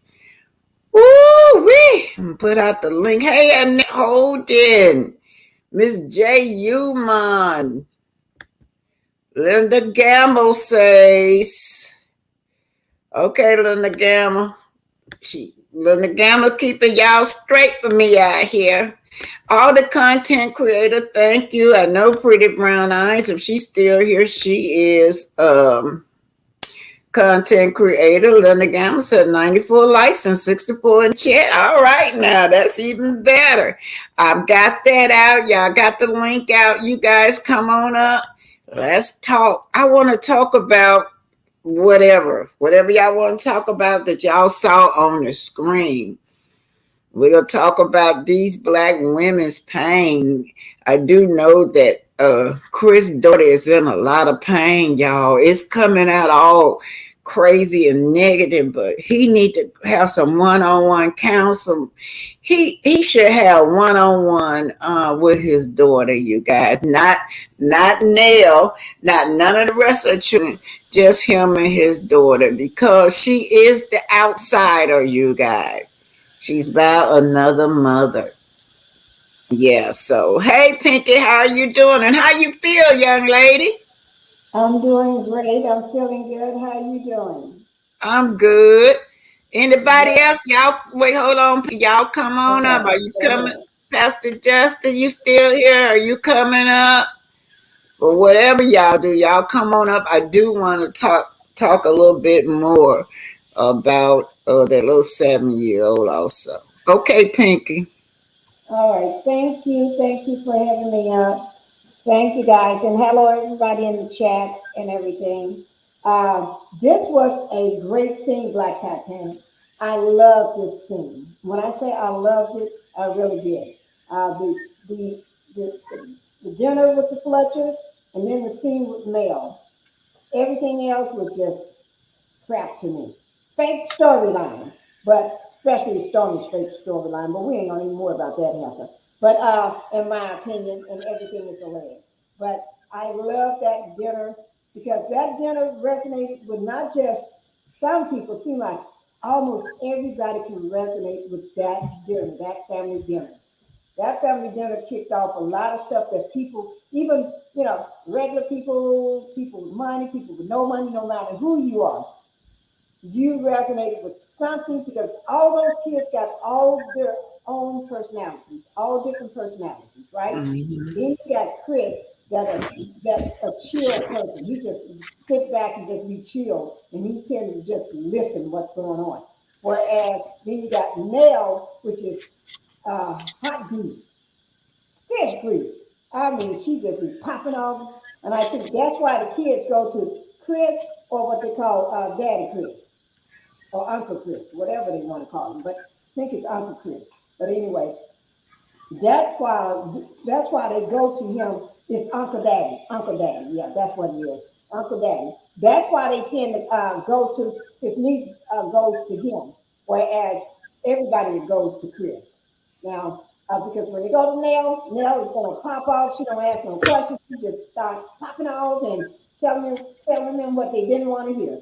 Whereas in the truth, and then Chris sits back and want to know why it happened and just let them talk. And sometimes kids need that. And whether they grown or not, kids, young kids, and also with the, I think her name is Chris' daughter, which is Alexis. Yeah, she got a lot of pent up, unresolved feelings that's going on. And she needs to be in counseling with her dad because for some reason, she remembers things that nobody else remembers. You know, I mean, when I say nobody else remember, they don't remember or they think how kids may be thinking a certain way and then as they grow up, they believe what they've been thinking to be true and it's not true, but it's their reality and stuff. So she needs to go to somewhere and talk it out because she got a lot of anger going on. Yeah, she really do, and I know I don't know if this Chris case, but Chris didn't deny that he had not been there. He said that he was doing something. He was going through some things, but this young lady has been traumatized. Now I ain't no telling what kind of environment she had to grow up in, you guys. But then she look around and see her daddy. You seem like he's nurturing another family, and they in these fancy homes. So her lifestyle is probably different, but doing them cars now, Alexis. I have to get. I don't like Alexis. Very disrespectful. But to be fair with the Fletchers, when it came to them cars, they said they gave her $23,000 or $22,000 cash. That's a lot of money. Yeah. Did you hear that? Yeah, I They did. were money, so they gave her that. I The love other some. kid bought a car with their money. She could buy her whatever car she want with $22,000. So she shouldn't hold that against their head because they gave her money to get her whatever she want to do with it. Yes, she And did. Chris said it was a lump sum. He gave it a lump sum. And most Yeah, times when kids that young, you give them a lump sum, just like that creature, otherwise known as Martel. He got a lump sum of money in his hand just last week, 40,000, and he don't even know what to do with it. They going off hacking the food with it, spending it like it's bubblegum money. So Okay, Mary Hook said Alexis don't know threatening to burn a person's house is a crime, and they could come after her allegedly. All this I behind their heard that in car. the car when she was in the car like Titanic. And I said to myself, I have to rewind that part to make sure I heard her correct. She said she'll come back and burn it down. And I said, oh my Lord. Oh Lord. Now that's strong. That's strong. That means that's anger. That's anger coming out. Ooh. Yeah, Miss Mary Hooks, this is more than about a car. She said threatening you about all this behind a car, shaking my head. No, Mary Hooks, this is more than that. Did you hear her follow up behind the car that he had not been there for her in 28 days? Right. Nobody don't invite me on no trips. Nobody don't like to do anything with me. It's more than about a car. It's about the dynamics of what's going on in his family, and she actually felt neglected. So, and he neglected her as a child because he said it. He said when she said that you ain't been there for 28 years, he said I had a lot of problems. I'm not, yeah. Right. And I was wondering when she said that, and he said he had a lot of problems. First thing popped in my mind was there something with the marriage going on with that marriage. Maybe they was, not as wealthy as they are now. But then he was working really, really hard, and then probably what was going on allegedly in my head is maybe of the side chick thing, fooling around and things like that. He was juggling that and then probably got caught and everything and dealing with all that, trying to get his marriage back and stuff. And I can understand that'll keep anybody's mind something, but he did on his own though. But let me ask you another question. Like Wait a minute, Pinky, hold it. You need to read this right quick, and I'll let you handle that later. But this Miss Scorpio, we're not going to discuss that right now, but I just want you to read that. That's for you. Hi, Pick it up, Howard. Is there something impersonating you on an Instagram messenger? Somebody impersonating you, so you just have to figure what's going on. But so, hey, Alice Robbins, how are you? What's on your mind? Hello, you all. How are you doing? Hello. Hey, babe. Miss Scorpio, hit me up on what is it? Instagram, so I can. I'm the Pinky the housewife, so you can give me more information. Please do. Thank you. And how are you doing today? Are you talking to me? Yes, ma'am. How are you doing? I'm sorry. I'm blessed. Thank you for asking. What you got going on? How do you feel about the situation on the show? I feel personally that Alexis have some serious problems. And the problem is not just about the car. The problem is about the way that she was raised with her mother, and I feel that she wanted to be a part of the other kids' life, but she couldn't have that life simply because of how it is when you in a two household situation. And Chris, I really do believe that he did what he could do, and he told her it's certain things that he could do at that time, but at certain times he wasn't able to do different things. Right. And then he was going through situation himself. But it seems to me she's not bringing up an issue. The only thing she continually is speak about a car. And that's what I don't understand. She's not really saying anything. She's basically is furious about a car. And like Nell said, she gave her $22,000. So what did she do with the $22,000 that Nell gave her? Right. He said that she went on and bought a car after that because she said she wrecked the little hooter. So that and then he dropped the $22,000 for her to get another car. So right there, I'm glad that they bought that out because she was making us feel like everybody bought a car except for her. But it was not the car that she wanted as like the other kids had, because she keeps saying the different types of car that his other kids got, and she had to get a hoopty. But I'm like, at that age, that was a blessing to have a hoopty, because you got some kids don't have a hoopty. So she seems to me that she's spoiled. But until we know the rest of the story, and we have not walked in Nell's shoes, and we really don't know the story. We just now meeting the children. It's more to this story than what we see for the last 2 weeks. Yes. But to me, so far, she has a hurt in her heart, and the hurt is in her heart is also have to do with her father. It's not so much Nell. It's the root of the problem is Chris. Yes. Yeah. Yes, And yes, it is. when he suggested counseling for them three, but it should be for the whole family. Because seem to me all of them got issues. All of you know what, Miss Robbins, I would start off with Christian. Just start off with his daughter, just him and his daughter. I'm saying all of them should be included, but he really need a one-on-one with that daughter. I hope they get it together. I really do. I like this family, y'all. I really do. Okay, hey, Pastor Justice, how you now? Hold it. It's still saying you got this echo. If so, then we're gonna mute our mic while she talk. That's how we have to do that. Okay, let's see if you're gonna echo. Before I mute my mic. Hello, how you doing? Okay, Pastor, say something. Let us see if we gotta mute our mic. Yes, I'm here. Okay, good. All right, go on. Okay, I just wanted to say, I'm just so for this family being added to this Love and Marriage Huntsville or a spinoff, if possible.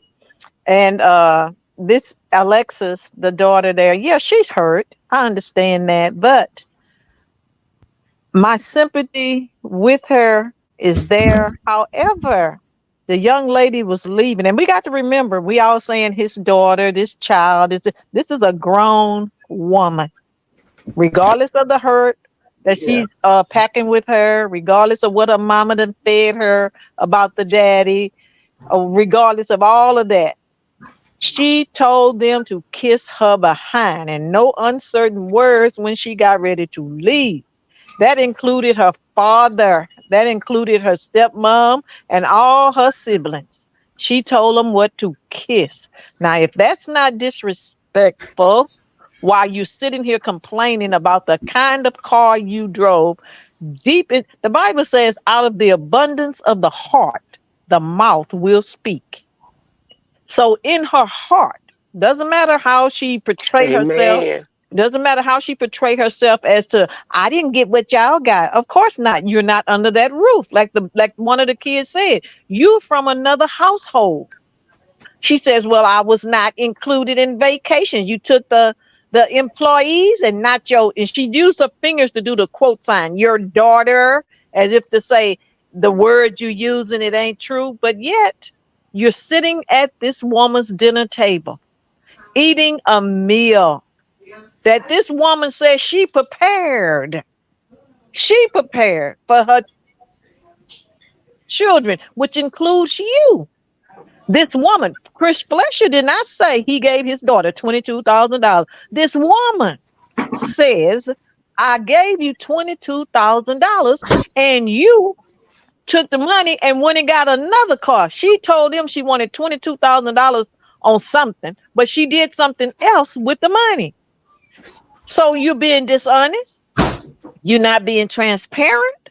And then you telling them what to kiss. But at the same time, you telling them that they don't treat you right. But none of their other children, and they'll raise their voice to them all. None of the other children told the parents what to kiss. But you did. You privileged. You special. Because you didn't grow up in the household. I'm saying, Miss Black Titanic, I feel her pain. But your pain does not give you the right to inflict your pain on other people. Lady Martel. Martel. That is very so true. Disrespectful. Very disrespectful. I don't like then it. When he went to the car and talked to her, she said, you haven't did nothing for me in 28 years. He said, stop lying. Stop it. And she said, well, that's what I say. I'm a no. This young lady has issues, but her issues are greater than Chris Fletcher and his wife. And reason why I say that is because for a man to include his outside child in a new marriage with his new marital children, regardless of the circumstance, that man cares about that child. And for that woman to accept that child into her home, this didn't just start these 2 weeks we saw it. She been in this family for a long time. She said, when the last time I saw y'all? November. And the girl says, because you blocked us. They didn't block her. She got the problem. Until she rectify her problem, there will be no peace in that palace. Thank you.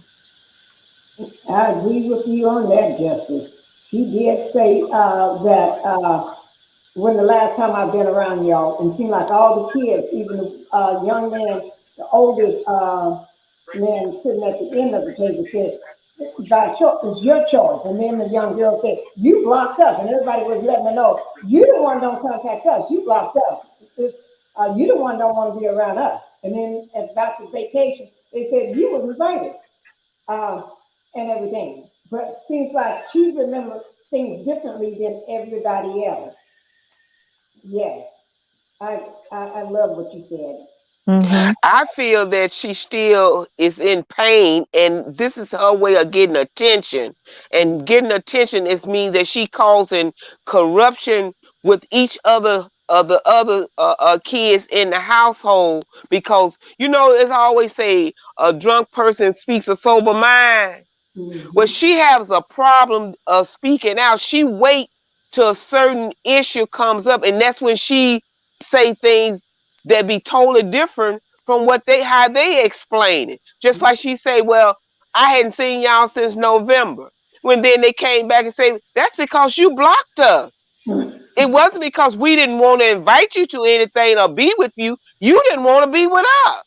Right. She's making herself being the outcast. It's not them making her stand out alone. That's what she wants to do, and that's what she's doing. She's trying to make them look bad, and maybe she must have known she was on camera. But that's what I felt. And when she told her Nell to kiss her goose and smack him, that was totally wrong. I don't care how mad you get.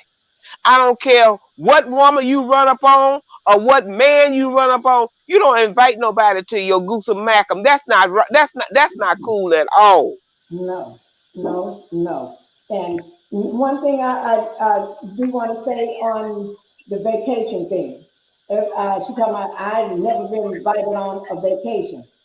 Seemed like everybody at the table disputed that. Oh no, no, yes you have. But Nell had came out and said that it was an employee vacation, appreciation vacation or something. Where she was, but she was is like, but you didn't go because you cussed me out, kept cussing me out, or whatever she was doing. When Nell said this not the first time you have cussed me out. So I'm Right. pretty sure it won't be the last. But I'm like this here. If you gonna enter my home and you gonna sit at my table and you gonna eat my food and you gonna invite me to your ass, then you should never come to my dinner. You should, Right. just like you make excuses for everything else to not participate, then that's where you should go ahead on until you get your life together, because they had already say they was not even invited to her wedding. They joined force and went themselves. And showed up and showed out. That's what Yes, the they old joined force and went. right. Yep. But she, to me, she has a They serious showed up. problem with Nell. Yeah. I think she's angry with Nell because Nell married Chris, and she really wanted Chris to stay with her mother. But like I say, this is the beginning of this whole family thing. So it's more to this story than meets our eye yet. So we got to sit back and wait, because girlfriend is finna tell what's really going on, and Chris gonna have to be able to tell us what went on with his ex-wife or his ex-girlfriend, or other words, her mother, because Right. it's some anger that she's holding inside of her that needs to come out. And you know what? They both of them had their kids. They came together before the kids, when their kids was about one, Right. right before they turned one. So think about it. For a man to be raising his only that first child, something had to be going on, or something we don't know about the mother. For him to raise a newborn child that's under the age of one, so Yes. something had to be going on. And That's why I especially feel. when he ended up with his oldest son. And at that time, Nell and Chris didn't have no kids, but he did end up with Lance, his oldest son. So he told her it was a lot going on in his life at that particular time. You know, we don't know the finance he was going through. We don't know what was going on with his relationship, and all of that. But he tried to explain to her, I've been there for you. I And think. she make it seem like, no, you never been there for her. I But if think y'all, so. Let me say this, y'all. Kids grow up listening to what their parents say too. That right. mama might have been talking so negative about everybody in that household Mm-hmm. on down to her dad. Pretty Mm-hmm. pretty much the way coleslaw be doing. Coleslaw Mm-hmm. be talking about Mel like a dog, in that household. So if you're a child growing up, you internalize that stuff. And I know her mama probably talking about look at what them children got. Look at what you Mm-hmm. he Yeah. don't care nothing about you. He care more about them children than you. It's Well, deep. that's a That's deep. hurt woman too. She hurt too. Yeah. Yeah. But you Because notice. one thing, when you having a conversation, I don't mean to cut you off, I'm Mm-hmm. sorry. That's all right. Go When you ahead. having a conversation with your children, then that's why a lot of people don't realize is you need to excuse the kids from being around you when grown people is talking, because when you don't think kids are paying attention, kids be sitting back there listening. I am an educator, and I know how kids sit there and they listen to parents. Because I have students have come to me and sit down, and I know their whole story, what's going up in their mother's house. Because kids you don't think those little small kids be listening, but they listen. And Lexus right now, she has a story. She has a story all by herself. Mm. I feel like Alexa, if you notice, Chloe, what I look for is what is not being said to talk Yes, to me. And not one time did she say, you did me wrong, daddy. You didn't provide child support for me. You didn't buy me no clothes going up. You was never at any school meeting. She didn't say any of that. Her whole thing is a about a car. material object. Yes, To a me, car. it's just plain jealousy. Yes, I understand you've been talked to by mama. And then too, women look at her age. Women back then and still do today use kids as pawns. Sometimes a child is not around its father because the mama so jealous of the new woman in that man's life. And sometime early on in life, men don't make or acquire the position that they have now back then. So they couldn't live the lifestyle they live in now that they, lived back then. And because all you see is what's happening right now, you're angry and you're jealous. And she is. Jealousy yes. is the spirit that I detected. She can call it and Yeah. use whatever method she wants to try to, because to me, she's not just fighting Nell. She's pitting one against the other on the down low. Yes. In front of Yeah. her daddy, she's saying, Nell, you this, you that. And he should, in her mind, feel a certain way and toward Nell. But he is standing one with his wife.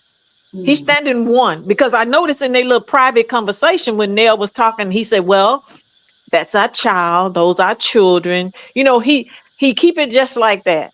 That we love her.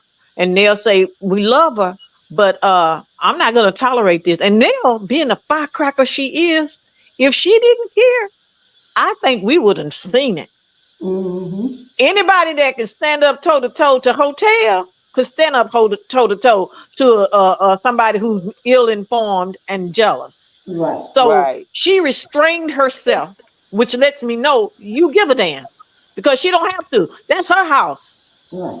That's right. That's Nell's house. You're a guest in this woman's house, even though you related to them. Each one of those children at that table were adults. By law, she didn't have to fix one meal. By law. That's So right. everything she does is because she wants to. She said, I take on everything. She said this in front of Chris. So it wasn't something she said for the camera behind his back. She said, you would be frustrated too. If you did everything, if you took on everything, that means she everything that's happening with those young adults, she doing it. He out there Yeah. dancing on TikTok. It's y'all. Let me tell you something. I got grown kids, and I have a niece that been with me since she was 6 months, and she's almost 50 now. And she is like Alexa. She the shit starter. You just sometimes you don't want to invite her. She called me the other day crying, called my daughter, didn't invite her to an event. But they said, Mom, I'm so tired. We don't ever know. Every event she go to, it's gonna be arguments. I mean, just yeah. And so sometimes you just don't want to go through that drama. You just eliminate them off the list. But Shirley, there's a lot of speculation going on when we have no idea what Alexa's mother may have said or not said. You're right, Shirley. I wasn't talking about Alexa's mother. I wasn't speculating her. I said some parents. I do know my daughter is the oldest daughter, and I'm divorced, and my baby daughters, my my husband has a new family and a new wife. She the oldest. She's similar to that girl. She goes over there and spends. She the one just had the baby now, y'all. She's 38 years old. But how I raised her, I never said nothing bad about her dad. I never talked about the stepmama. I never do any of those things because I wanted them to have a great relationship. I wanted her to have a great relationship with her stepmother, and she do. So hopefully they can fix things. I really do. I know Neil care a lot about that girl. She do. And Chris do too. But sometimes, y'all, when these kids get grown, they have a personality of their own. And it's Yeah. rough.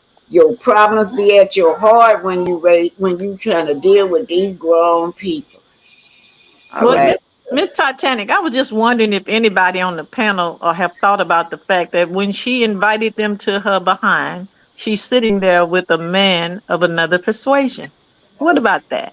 Yeah, I checked that out. Yeah, I was Well, You he's understand? trained. He's trained because he didn't say nothing, and it was taking him too long when she got up and told him let's. When she said let's go, it was taking him too long. So when she turned around, like when she gave him that eye, he hurried up and jumped up from that table because he wasn't through eating. He had to get You up. haven't spoken a word. I don't think you know what the man sounded like until he spoke to Chris coming into the house. That's it. Right. Okay, Shirley, I'm agreeing with you. All these things you're saying, I'm agreeing too. We all just observing what we see, Miss Shirley. Yeah, Shirley said it was clear as day when she left. They all had negative things to say about her.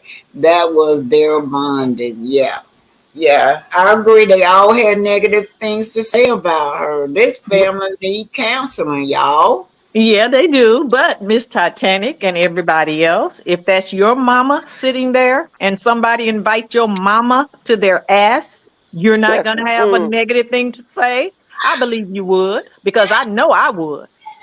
And I really was upset with that niece uh, when she first said something about the car, and she said that calls you reckless. That's first thing came out of that niece's mouth, and then what's her name, Alexis, that gaslight letter, But yeah, Shirley, we're not bashing her, but I do feel like she should have maintained respect for her dad and Miss Fletcher. That's right. She in their home, they deserve respect. When that threw me, I was all for her sitting at that table. Me too. Me too. Yeah, Me when too. she Regardless of how she yeah. felt, she was considered their child. Age does not a child make. It's the fact that we love you, we provide for you, we're here for you. She's their child, just like the rest of them. And the boy is hurt about his dog. He's saying you took my dog. He's upset, but he didn't say kiss my ass. Come on now. This Well, girl feel Shirley, privileged. This girl feel privileged. Shirley wants. Hold on. Shirley wants to come up. You can come up, Shirley.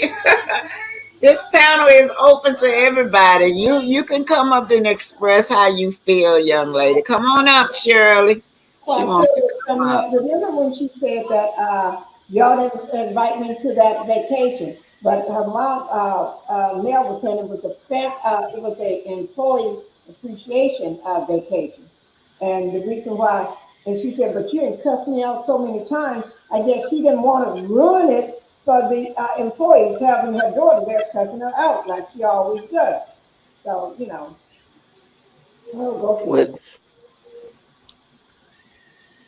Uh, I felt like when she was telling her, when she was trying to explain to her that it wasn't like a family thing, that was an employee event. And how would she say, but your daughter is not but it was an employee. You are not an employee. And she couldn't grasp that. yeah, she wasn't gonna grab. So Okay, my hi, thing, Miss Shirley. Y'all welcome Shirley. Hello. hello, Miss Shirley. Hello. Hi, Shirley. Hi, everyone. Okay. So I Hello. just want to point out that I agree that there is counseling that needs to be had throughout the family, some individual counseling, and then maybe separate counseling with each of the children, particularly with Chris and Alexis. However, I do think what she was saying, what rang true to her, when she said, you hadn't seen me since November, to me that means she hadn't seen him since Thanksgiving, perhaps. Going back to when I took issue with, I know the niece is like their daughter, but she's not their daughter. And when she said that to Alexis about you being reckless, I could Yes. see how Alexis took that as how that would have rubbed her the wrong way, because Chris is her father. All right, Chris is that girl's uncle through marriage, not even through, that's one of his siblings. Okay, he might have raised her like that's her own, but that's her daddy, and she need to stay out of that. Yes. Another issue is when she was saying that stuff to Nell about kiss her, but I would have an issue with that if she said that to my mother, but the cameras didn't show any of the other kids saying, don't talk to my mama like that. They didn't say nothing about that. Well, a lot of stuff being edited, so we don't know. We don't know the whole story until they roll it back next week. Amen. What I'm saying, we didn't see anything like that, so I didn't see nobody taking issue with her saying that. And Although they probably did. Miss Shirley, I think you proved our case. Like you said, that's his niece. Yes. That's his niece. And you said, Alexis, that's his daughter. Yes. Well, now you mean to tell me the niece has more respect for the uncle than the daughter for the daddy? Come on now. I'm saying that she shouldn't have said you reckless. She don't need to be talking to her like that. But how did we not know that the girl hasn't been reckless? For her to blurt that out, that's like them blurting out the fact that you blocked us. I understand that. I'm just saying that's not her sister. Alexis already feels estranged from her father and her stepmother and her stepbrother and her two half siblings. That's a grown woman. I understand. Thank you. She don't need the niece. And she blocked them. And she blocked them. How's she so estranged when she blocked them? It might be a good reason. I'm just saying. And when she left, they all came together. I mean, they had negative things to say.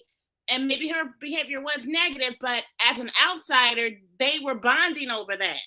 But you, to me, this is my opinion. This is alleged, but this is my opinion, so this ain't alleged. But you are doing exactly what we do for men out there. Find excuses for bad behavior.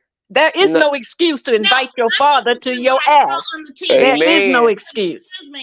Whether you're angry, whether you got a car, whether you didn't get a car, whether your mama talked about your daddy, none of that is an excuse. Hold on, y'all. Mary Kelly, thank you for being a member for 3 months. Thank you. Okay, go on, y'all. Discussion about making excuses for men. I'm just observing what I saw, and I'm bringing a different perspective because I'm hearing a lot of people saying a lot of things, and I'm like, well, that's not how I saw it. I'm just saying this is what I saw, and I can see how if someone feels like an outsider within their own family, how that would look. That's all I'm saying. Well, so we're doing the same thing. We're saying what we're saying the perspective that we have, and so fine. And I'm Yeah. just bringing a different perspective. That's all. Okay, it's okay, but It's up now about you're sounding a little bit offended. So I am maybe offended. I'm so very maybe offended. You okay, now don't if know you're me. getting offended I'm about a very pro offended by you because oh you my do not goodness. know Miss me. Yeoman for the $10 Oh my goodness. Now we Yes, do need a that's counselor up in Hold here. on, hold it, hold it. Let me try to get some understanding as to what's going okay. on. Let me Okay. understand you, Miss Shirley. What are you offended about, Miss Shirley? No, I'm Well, offended y'all about let what her talk. she Let me said. hear. The lady who just spoke said you seem offended, and I'm like, I am offended because she's up there bringing us about making excuses for men. I'm not even talking about a man. I'm talking about a lady in exchange with her family and what I'm Grown showing. lady. That's all I'm saying. Yeah, And this grown lady lady. bringing up something crazy. Oftentimes when people say you seem offended or defensive, I'm Well, not if running they away saying it from that. oftentimes, I'm you going to must be tell them seeming that way oftentimes. what you say. I said, if people are saying that to you oftentimes, it's probably because you No, are coming let off me that say way. something. It's not oftentimes. That's what you said, and I'm not running away from it. If that's what you're hearing my voice, that's what it is. Okay. Okay. Let me settle this now. Shirley, I agree with everything you're saying. Also on your I side, don't. the young lady. You don't have to agree with me. Wait a minute. Hold it. Let me. The Not reason being that. Titanic. I'm sorry. Okay, I'm agreeing. I'm agreeing all of those things that you say, and I agree. But what made me I agree that the that niece shouldn't have came across that table like that. That's gaslighting her too. When that niece came told her she was reckless, and Chris didn't say anything. I think the problem here at this table is Chris need to start opening his mouth a little bit more. He's very quiet. Yeah, he's very quiet and everybody attacking her. And then she came back swinging. She came back swinging very, very, very disrespectful. This is what we're talking about is that level of disrespect that she had in that woman's home. Yeah. She got a whole lot of stuff pent up in her. Yes, ma'am. Yeah. I think Chris should have counseling with her. Yeah, he do. He really needs some one-on-one time with his daughter. Yes. And y'all look at the dynamics now. Both of their children was 1 year old when he met Nell, according to Nell now. So that means that he have abandoned her mother with an infant, which was her. Did you Which watch was the her. interview with Carlos? Because I believe Nell said when they married, they wasn't Alexis married. was 16 months old. When Nah, we're getting somewhere here. yeah, when Chris and Nell married, Alexis was 16 months old. So she doesn't really have no memory of her parents ever being together. That's how she knows her father in a relationship. Also, Nell revealed in that interview when her and Chris had separated, when Chris cheated, Alexis would call the house looking for her daddy, and Nell had to say, I don't know where your daddy is, because they were separated. She didn't know where he was. At least that's what she said. I can't imagine she didn't know where he lived, but that's what she said. She had to tell her that. I don't know where he's at. So that's some other stuff going on too. But She was saying that to protect her when she was calling looking for her dad, and Nell was lying to her because he was out there doing his own thing. Yeah, they were separated. He wasn't in the house. But let me finish, Miss Shirley. What I was saying to you is that Nell was lying to the daughter because at that present time he was out there doing whatever he wanted to do. So she was trying to protect her dad instead of saying your dad out there with blah blah blah. He out there with blah blah. So that's why Nell wouldn't tell her that your daddy is not here. I tell your daddy that you looking for him. I tell your dad. She was making excuses for Chris, just like she say. Hell, she didn't know what Chris. So half the time, she didn't know what Chris was. Well, that's what she said. I don't know where your father is. And that's why she was trying to protect her when she called. But I think in Lex's mind, I think she felt like Nell knew where her father was, but would not let her talk to her. Oh, I see. Let her speak to her. That's how that came. So she looking at Nell in a different way that Nell was keeping her father away from her, but it wasn't that. It was that Nell and Chris was separated, and Chris was out there doing his own thing with whoever and whatever. And because she said she had to go over there to the woman's house and pull him and jumped on the lady because he was there, So she was protecting that girl. Okay, I didn't look at it like that. I just thought because when she called looking for her daddy, she said, "I didn't know where your daddy was." I didn't interpret that girl thought maybe she was lying to her, trying to keep her father from her. That's what she was trying to do. She was trying to keep her from the hurt, because she's like she said she was hurting, and she didn't want to bring his daughter in, and she hurting. You know how when little kids looking for their dad, where my dad at, and you say, well, he ain't here, and the first thing said, well, where he at? Well, we don't really know where he at, but we're going to try to protect the kid. We're not thinking so much about that man. We're going to try to come up with a lie to satisfy that child. Right. Yeah, so Miss Yeoman said, I hope Mel's children do not have to go through this drama. Well, they are. They going through the drama right now, y'all. Right now. Right now, they going through this where this bed bug.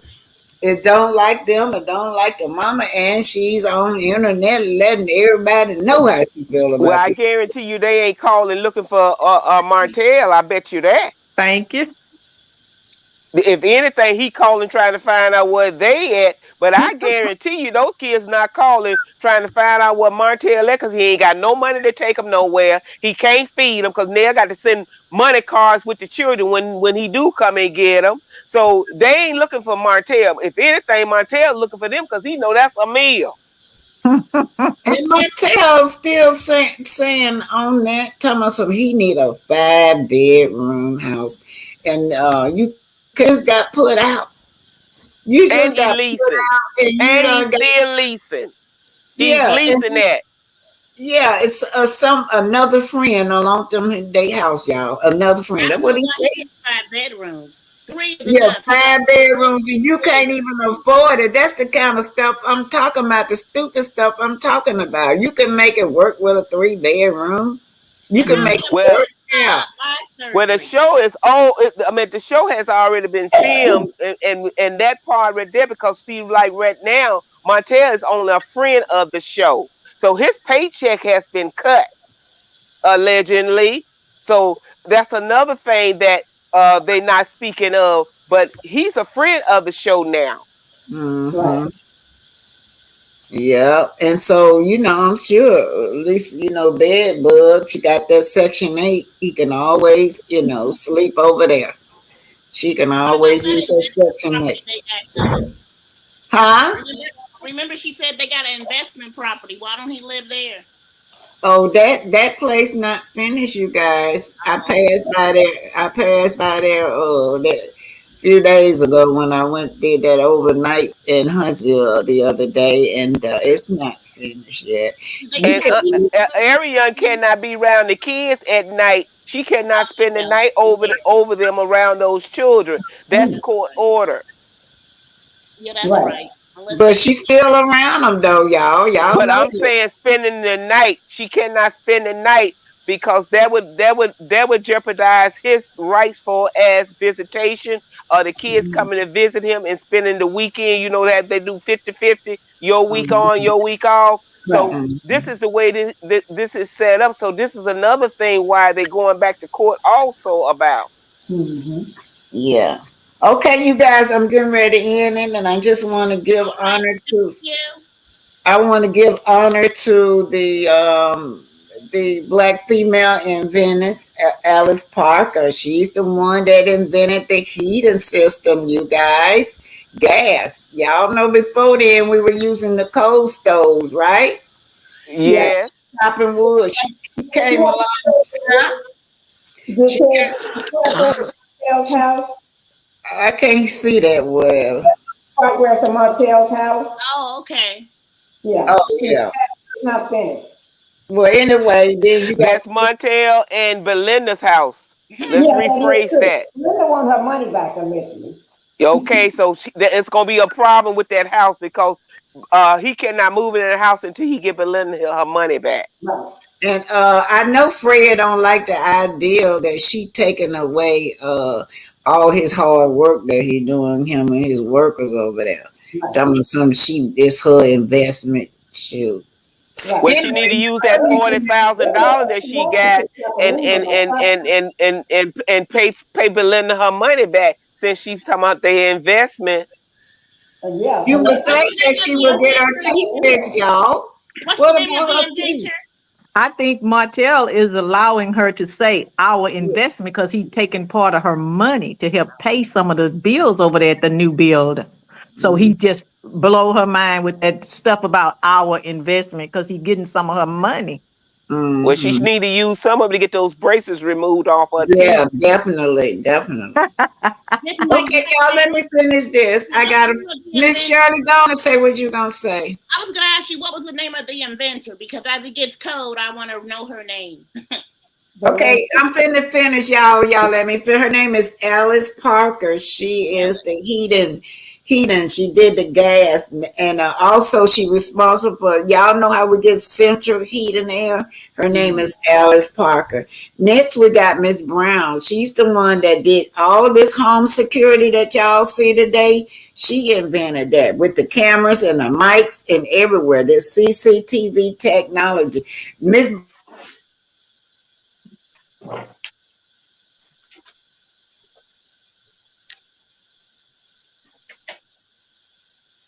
ophthalmologist.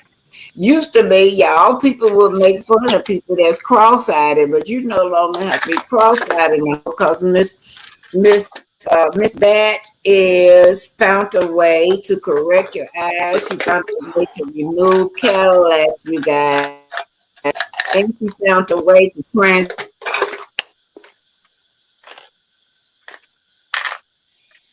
y'all. That is wonderful. Sarah Good. Now, Sarah Good, this Sarah Good. I'm gonna tell you, Tisha, y'all need Sarah Good because y'all got that little bitty kitchenette. But Sarah Good, she invented these little folding up beds. Y'all know, like they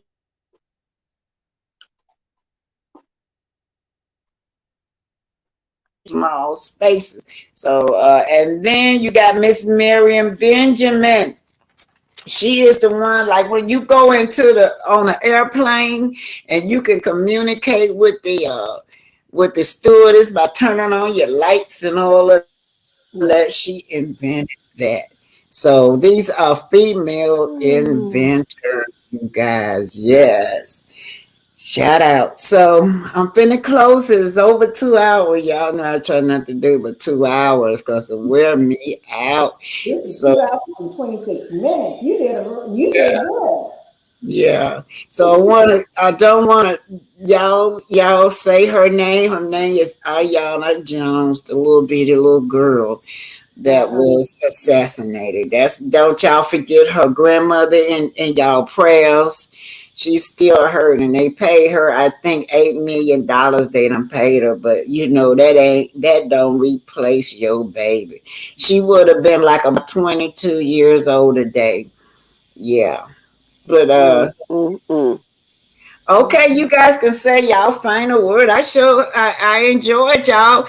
Thank you, Miss Shirley, for coming up. You put a little spin to it, so made it more interesting. Okay, Pastor, you want to go first? Final to say, y'all. Y'all still there? Yeah, I'm here. Still here. Okay, whoever want to go first, we're gonna do y'all final say. Then I'm going. Well, I go first. First, my condolences to Miss ex President Carter that lost his wife this morning. Oh wow. Mm-hmm. And I want to say that I hope that Chris and Neil they get counseling for the children, Mm-hmm. and I hope that Alexis can come to terms and be able to relate to her other siblings and with Mm-hmm. her father. And I think really she needs to come back and give Neil a apology because Yeah. that kind of like branded her. And I don't know Mm-hmm. how nobody else look at it, but we was taught to never disrespect our elders. I don't care how old we get. Today, I would not never stand toe to toe and tell my mama what she say, any other woman or any other man. It's just a way that we was raised. But I just hope that everything come together. Like I say, this is just the beginning, and I know it's more to this story than yet. It's gonna be very interesting. As long as they keep the Scots off the screen, I'm good. Me too. I am so good. They'll be back next week, though. With Tisha trying to be pregnant. She's just lying about something. Well, you know what? They might have been lying about that vasectomy too. They lie so much. Come to think of it. Okay, go ahead on you. Who's next? I'll go ahead and say thank you, Ms. Black Titanic, for bringing me up and letting me speak. This was a great episode.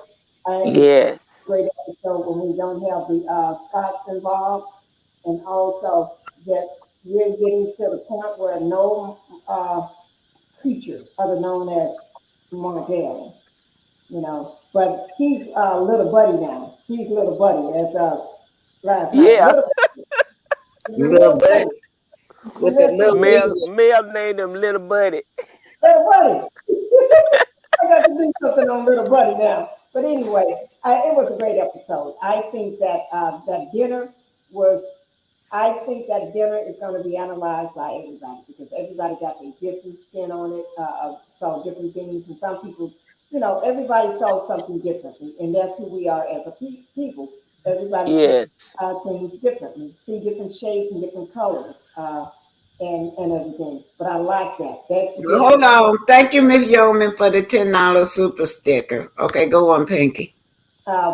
And then the scene with Mel, knowing that she's ready to move on, I think that gave everybody some joy. That was a little joyful scene up there. Yes. Talking about she's going international. Ooh, I love it. And Martel finna go crazy. Let me read this. Last more line said, in my opinion, Lexa is mad because Nell got her vehicles and nice things, and Chris didn't get his daughter nice things. But if everybody, she gave her $22,000, she could buy a lot of nice things with $22,000. I don't know what Alexa decided to do with that money. Yeah. Okay, you got. And at that age, $22,000 is a lot of money back there. Because Lexa's a grown woman. She's not no little bitty girl. Right. Yeah, she was a teenager. She said she was in the 12th grade or something like that. But she got out. That's a lot of money for. Well, hell, I was still catching buses at that time, so she was blessed. Yeah. But yeah. Okay, who next? Pastor, did you went yet?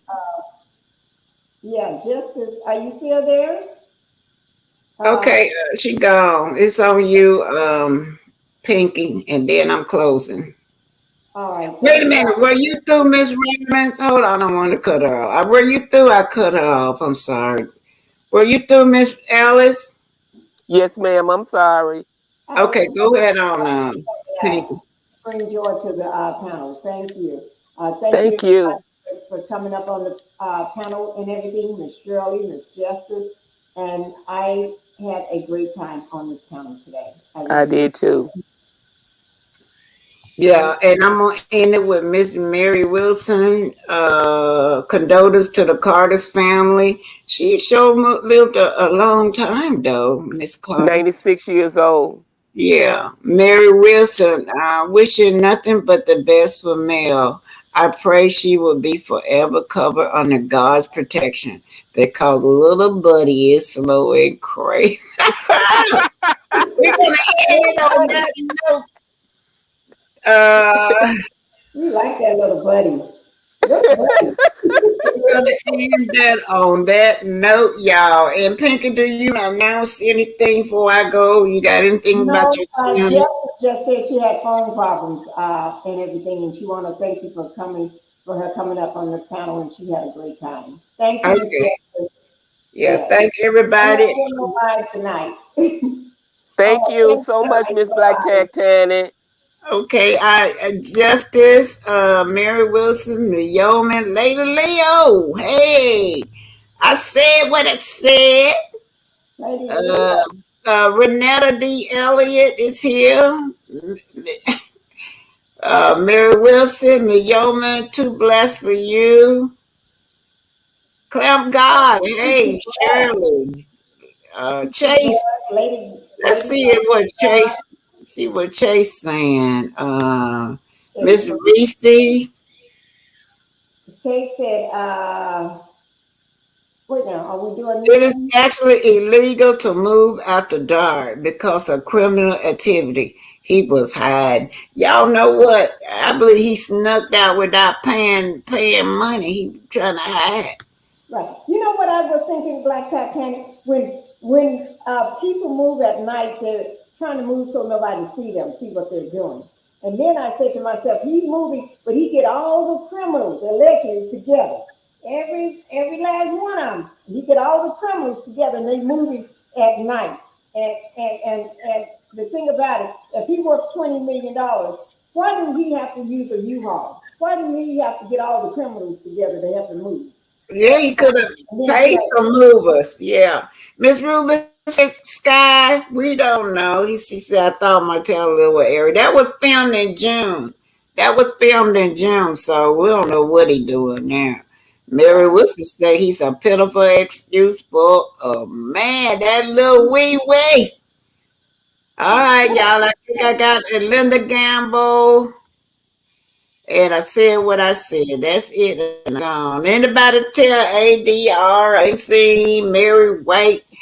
Who else I ain't seen in a while? Mary White, ADR, and Greta Lee. We're so happy to have everybody here. And I'm going to go ahead and go, guys. Bye-bye. Love you. Bye.